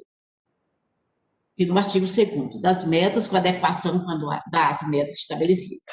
O Supremo Tribunal Federal, em recente julgado, quanto ao princípio da intranscendência de sanções, com referência à DI 22.38, deliberou, quando eu digo que é recente, é porque no dia 5 de agosto de 2020, o recurso extraordinário 770149, que tem como relator o ministro Marco Aurélio, e relatoria para acordo do ministro Edson Fachin. Pois bem, diz o seguinte: a autonomia, vou ler só na parte que interessa. A autonomia financeira dos poderes veda a limitação de despesas por outro poder, conforme decisão proferida na DI 2238 DGE de 15 de setembro de 2020. A jurisprudência da Corte está orientada no sentido de que a imposição de sanções ao Executivo Estadual em virtude de pendências dos poderes legislativo e judiciário locais constitui violação ao princípio da intranscendência, na medida em que o governo do Estado não tem competência para intervir na esfera orgânica daquelas instituições que dispõem de plena autonomia institucional a elas outorgadas para efeito de expressa determinação constitucional. E refere a diversos precedentes. Pois bem, aqui eu também compreendo, na mesma linha do eminente relator, que o Poder Executivo, sem prévio conhecimento, sem antecedente conhecimento do consentimento, né, dos demais poderes, não poderia impor obrigação, objeto do artigo 2º, parágrafo 2º da Lei 3.520/2019, ora suscitada a inconstitucionalidade, que seria contestável, com adequação das metas estabelecidas no âmbito de todos os poderes integrantes do Estado. Agora já passo também a análise da redação do artigo 21, parágrafo 2º da Lei 3.520/2019, alterado pela Lei 3.526/2019. Distribuição financeira entre os poderes e instituições autônomas, cálculo dos dozeres. Eu digo que, no ponto, a alteração ocasionada pela Lei 3.526/2019, inquinada de inconstitucional, ela importou em aglutinar em um só parágrafo a previsão que já inscrita na Lei 3.520/2019, que estabelecia em 2 parágrafos. Na Lei 3.520, estava contido em 2 parágrafos, no parágrafo 2º e 3º do artigo 21, guardando perfeita compatibilidade os percentuais mínimos de recursos para aplicação nas áreas de saúde e educação, que já consideram a dedução das transferências obrigatórias dos entes maiores aos menores. Destaque, eu penso que a Lei 3.526, ela não trouxe, e não ocorreu qualquer alteração substancial entre a redação original do artigo 21, parágrafo 2º e 3º da Lei 3.520/2019 e as alterações que foram introduzidas pela Lei 3.526/2019. De vez que, nas 2 normas, os repasses aos demais poderes e órgãos já contemplavam previsão idênticas deduções. Em suma, havendo o diploma impugnado, mera consolidação dos parágrafos 2º e 3º da Lei 3.520/2019. No novel parágrafo 2º, introduzido no novel parágrafo 2º da Lei 3.526/2019. Ou seja, também não vislumbro, da mesma maneira do eminente relator, qualquer inconstitucionalidade material. Então, verifiquemos agora a redação, agora a outra inconstitucionalidade material, consistiria na redação do artigo 40, parágrafo 1º da Lei 3.520/2019, alterado pela Lei 3.526/2019, que consistiria na limitação de empenho de movimentação financeira para alcançar metas fiscais. A motivação delineada no tópico é a redação do artigo 2º, parágrafo 2º da Lei 3.520, inserida pela Lei 3.526/2019. Eu penso que aqui não há falar, não vejo como falar na possibilidade de limitação de empenho pelo Poder Executivo, caso não alcançasse as metas assumidas no âmbito do Programa de Reestruturação e Ajuste Fiscal e do refinanciamento autorizado pela Lei Complementar Federal 156/2016, de vez que neste aspecto também existe repactuação com os demais poderes neste aspecto. E eu digo a Vossas Excelências que aqui eu fui buscar apoio em julgado do Supremo Tribunal Federal, também que trata dessa questão, a ADPF, que execuada a relatoria da ministra Rosa Weber, Tribunal Público, foi julgado em 20 de outubro de 2020, e publicado em 26 de 11 de 2020. Na parte de que interessa, o desenho da autonomia financeira é voltado para a proteção de interferência indevida do chefe do Poder Executivo e outros poderes e órgãos e instituições do Estado. O argumento de contingenciamento de gasto público não pode ser usado como instrumento de barganha política contra outros poderes e instituições, sob pena de deturpação e captura do Estado de Direito. O afastamento da incidência da regra plasmada do artigo 168 da Lei Maior, bem como dos precedentes judiciais afirmados, pode decorrer quando presente causa excepcional. Tal exceção consiste na hipótese de frustração da receita líquida arrecadada pelo ente federado, de modo a impossibilitar o cumprimento das obrigações financeiras e orçamentárias. Não comprovação do caso. O ponto, neste aspecto aqui, eu digo que, existindo causa excepcional, a exigir limitação de empenho ou contingenciamento ao tempo da edição da norma, outubro de 2019, senão as metas fiscais que foram unilateralmente assumidas pelo Poder Executivo. Agora passamos à redação do artigo 17, inciso 8º da Lei 3.520/2019, alterado pela Lei 3.000 526 de 2019. Eu já estou quase a concluir. A propósito, no coro da redação do artigo 17, inciso 8 da Lei 3.520 de 2019, artigo 17, seguinte: as transferências voluntárias de recursos para municípios, mediante convênios, acordos ou instrumentos congêneres, ressalvadas destinadas a atender casos de calamidade pública, somente poderão ser realizadas se o município beneficiado comprovar que, item 8, atende ao disposto no artigo 197 da Constituição Estadual. Pois bem, o artigo 17, inciso 8º, da Lei 3.520 de 2019, em tese, também tenho a mesma compreensão com o eminente relator, não representa ofensa alguma à autonomia municipal, pois condiciona transferências voluntárias ao atendimento pelos entes municipais das condições do artigo 197 da Constituição Estadual que dispõe. Artigo 197. O Estado do Acre aplicará anualmente com a educação nunca menos de 30% da receita resultante de impostos, inclusive a proveniente de transferências constitucionais da União. Parágrafo primeiro, 85% dos recursos de que trata este artigo e serão destinados à manutenção e desenvolvimento do ensino. Entretanto, digo, aqui a alusão contida na novel redação do artigo 17, inciso 8º, da Lei 3.520, vincula os municípios acreanos ao percentual que a Constituição local fixou ao ente público estadual. E, nesse aspecto, eu tenho como parcialmente inconstitucional o artigo 17, inciso 7, da Lei 3.520 de 2019, na hipótese em que o ente municipal adotar percentual aquém da referida norma, 30%, contudo, superior ao mínimo previsto no artigo 212 da Constituição Federal, que é de 25%.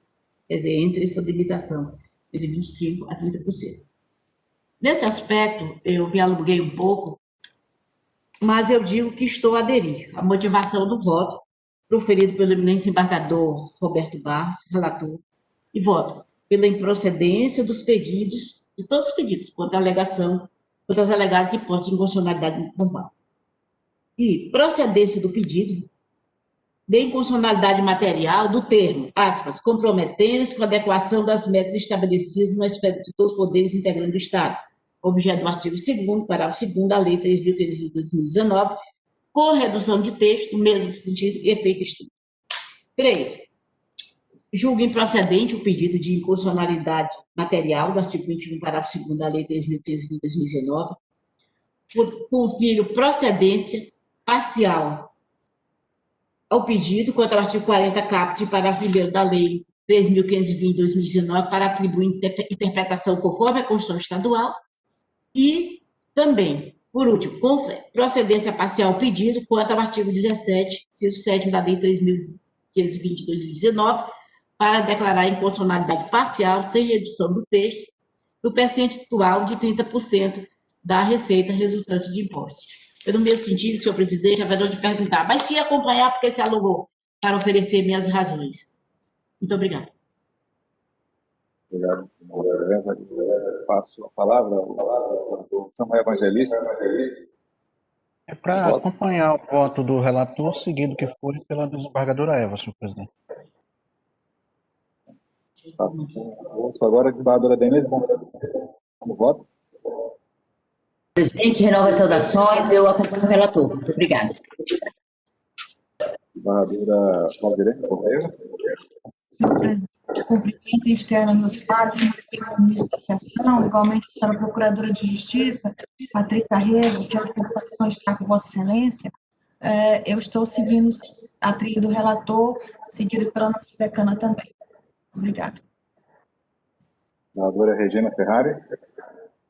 Cumprimento Vossa Excelência, renovo os cumprimentos dos colegas, procuradora de justiça, senhores advogados, do Estado, do Leonardo, do de vista, Excelência. Alô, eu também já desde logo o registro, já trarei constantemente próxima quarta-feira, rigorosamente o prazo de 10 dias. Obrigada. Eu consulto o desembargador João Alberto, se já está enquanto habilitado. Vamos aguardar o voto. Senhor presidente, eu estou convencido já.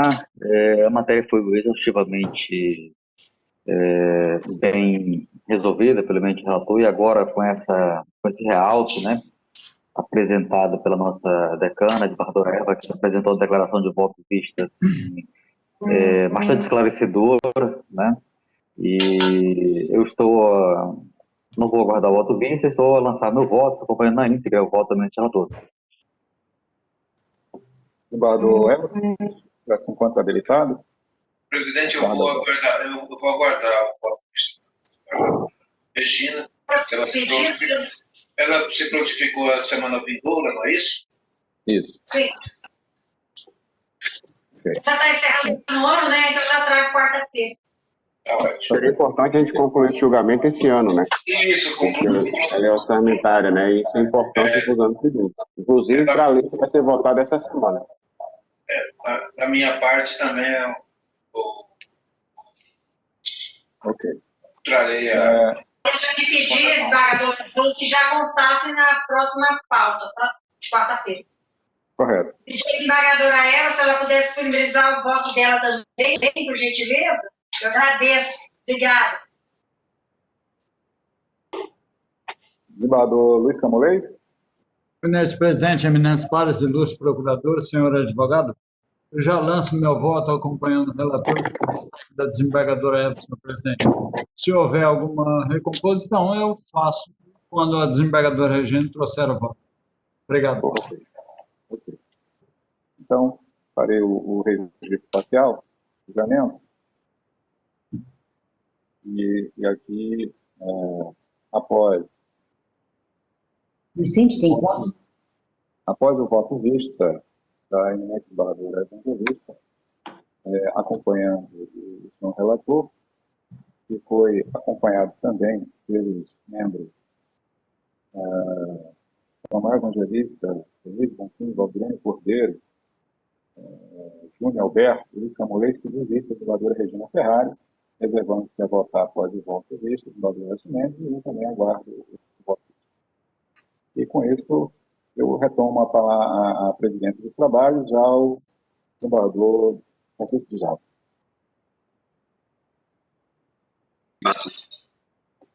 Ok, desembargador. Ok, desembargador. Muito obrigado, então. Dando continuidade ao julgamento, já chamo a julgamento o item 5 da pauta, ou seja, uma exceção de suspeição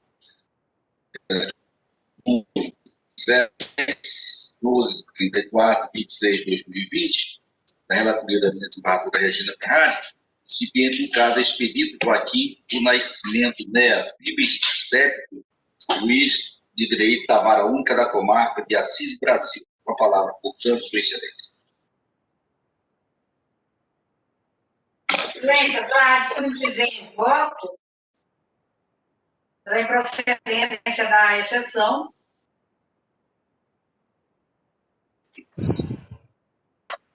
Ministério Público já a manifestação do MP, as folhas 24 e 25.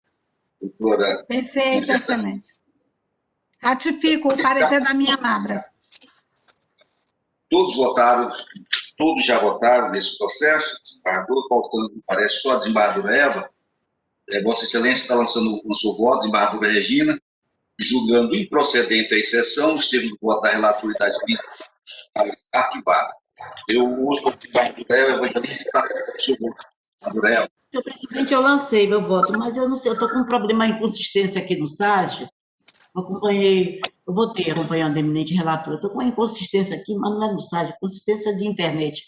Eu, inclusive, estou vendo no computador, estou vendo no notebook, porque eu não estou acessando ao mesmo tempo a videoconferência, o julgamento por videoconferência e o SAGE. Mas eu acompanhei o eminente relator. Não tem problema. Mas está constando, sim, seu voto, Excelência. Tá, né? Ok. Estava vendo aqui. Decidiu o tribunal, a unanimidade, julgar improcedente a exceção de suspeição dos termos do voto da relatora e das mídias digitais arquivadas. Ok?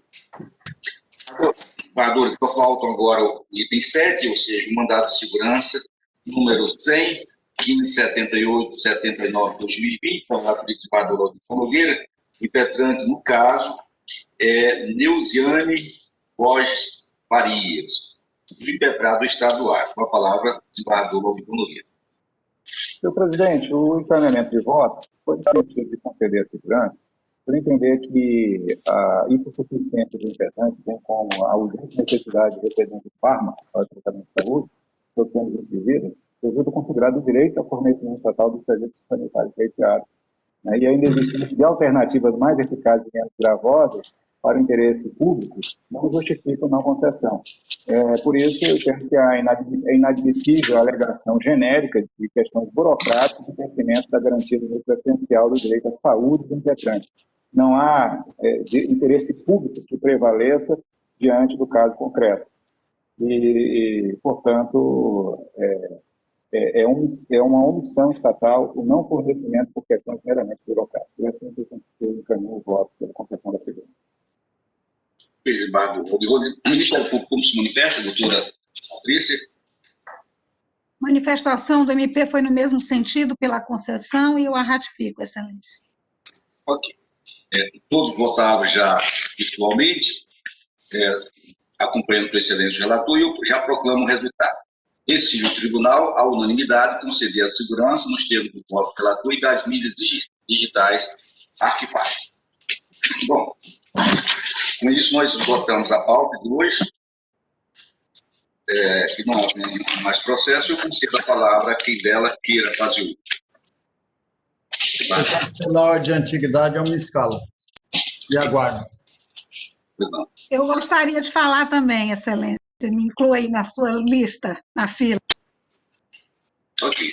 Bom, não há somente o desembargador Camolês, se inscreveu o desembargador Elva, o desembargador Samuel, somente o desembargador Camolês se inscreveu para se manifestar, e eu concedo a palavra... Presidente, antes do desembargador Camolês se manifestar, eu gostaria só de saudar novamente os eminentes pares e dizer de minha satisfação em participar desse órgão colegiado, né, onde decisões tão importantes aí para a sociedade, para o Estado, né, são todos os órgãos, né, são tomadas, né. Vejo muito brilhantismo aí nos votos de cada um dos colegas, viu, presidente? Só isso, de minha satisfação. Como lei, por favor. Desembargador presidente, por uma questão de delicadeza, eu cedo a doutora Patrícia. Fale primeiro. Doutora Patrícia, por favor. Muito obrigada, desembargador Camolês. Eu gostaria, desembargador presidente, de registrar aqui nessa corte a minha satisfação pela notícia, que já não é tão nova, mas é a primeira oportunidade que eu tenho aqui de fazer esse registro na corte, da outorga do selo ouro a esse Tribunal de Justiça. Eu queria lhe cumprimentar, lhe parabenizar, estendendo esse cumprimento em meu nome pessoal e, claro, em nome do Ministério Público, a todos os desembargadores e desembargadoras que compõem essa Corte de Justiça, aos membros do Poder Judiciário, aos seus servidores. Essa, sem dúvida, é uma conquista muito importante, digna de registro, digna de celebração. É uma conquista coletiva, claro, de todos que compõem o sistema de justiça também, mas especialmente da sua gestão, não é? E, claro, todos que passaram pela gestão do Judiciário Acreano contribuíram com essa conquista, né, que se solidificou neste ano, eu acho que no mês de novembro, né, que o selo foi concedido. Eu tenho orgulho e honra de poder participar dessa história e quero, portanto, aqui deixar esse registro, os meus cumprimentos e parabéns. Quem ganha é a sociedade acreana, o povo acreano e os jurisdicionados. Eu quero também, certamente não voltarei ao pleno até o recesso, portanto, eu já quero aqui desejar a todos e a todas um Feliz Natal, que o ano de 2021 seja um ano de muita saúde, de proteção e de vacina. Muito obrigada, e um bom encerramento de ano de trabalho para todos nós, e que o próximo ano, como eu disse, seja que a gente coloque em prática no próximo ano o que nós tiramos de lições nesse ano de 2020. Muito obrigada. Obrigado, doutora Patrícia. Eu agradeço essas palavras vindas do Ministério Público. E eu acrescentaria, como bem disse Vossa Excelência, esse é um trabalho, é fruto de um trabalho coletivo. Né? Isso aí, se não fosse o empenho dos funcionários, certamente nós não teríamos chegado a esse propósito onde se chegou. Bom, eu agradeço penhoradamente as palavras e esse troféu e esse selo pertence não só à administração, mas pertence a todos nós que fazemos esse trabalho. Como disse Vossa Excelência, isso é fruto de um trabalho coletivo. Eu agradeço penhoradamente. Eu concedo a palavra e aproveito a ocasião para desejar também a senhora um feliz ano novo, um próspero Natal, e que nós não tenhamos, digamos assim, as mesmas dificuldades que se teve esse ano, notadamente em consequência dessa pandemia. Tenho certeza que o ano 2021 será um ano que virá com outras bandeiras, que certamente não será bandeiras, digamos assim, relativa a essa situação que está vivendo o mundo, vive uma situação de aflição, uma doença, de certa forma, muito perigosa, que tem nos levado pessoas ligadas às nossas famílias e amigos, né? Acredito que cada um de nós tem uma pessoa, na pior das hipóteses, uma pessoa conhecida, um amigo nosso que infelizmente se for. Mas, com certeza, o ano de 2021 será muito melhor.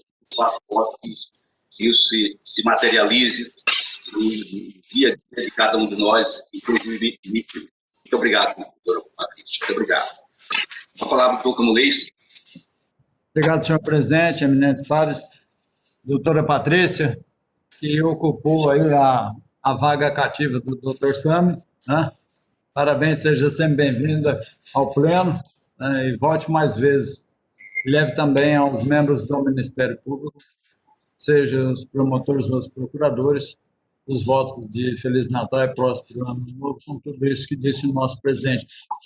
E lembrando que o Tribunal de Justiça ganhou o selo ouro, o TRE ganhou o selo prata, e eu resumi em uma frase, que nós somos inoxidáveis, tal qual a prata e o ouro. O Acre é inoxidável. E agradecer a todos, e sempre eu mostro, hoje não seria diferente, viu? Para as desembargadoras, aqui as rosas colhidas aqui do Jardim, desembargadora Eva, desembargadora Denise, Valdirene, Regina e a senhora doutora Patrícia. Leva também as procuradoras e as promotoras, né? Esse carinho, essa forma de tratar do nosso tribunal. E aos homens, aos colegas desembargadores, um forte abraço, e aos promotores um abraço também, porque o homem da rosa complica um pouco. Vou deixar essa parte para lá. Obrigado, senhor presidente, um forte abraço a todos e bom trabalho. Obrigado, então. Desejo a todos boa tarde e declaro encerrada a presente sessão. Boa tarde, obrigado. Boa tarde a todos. Boa tarde a todos, um abraço.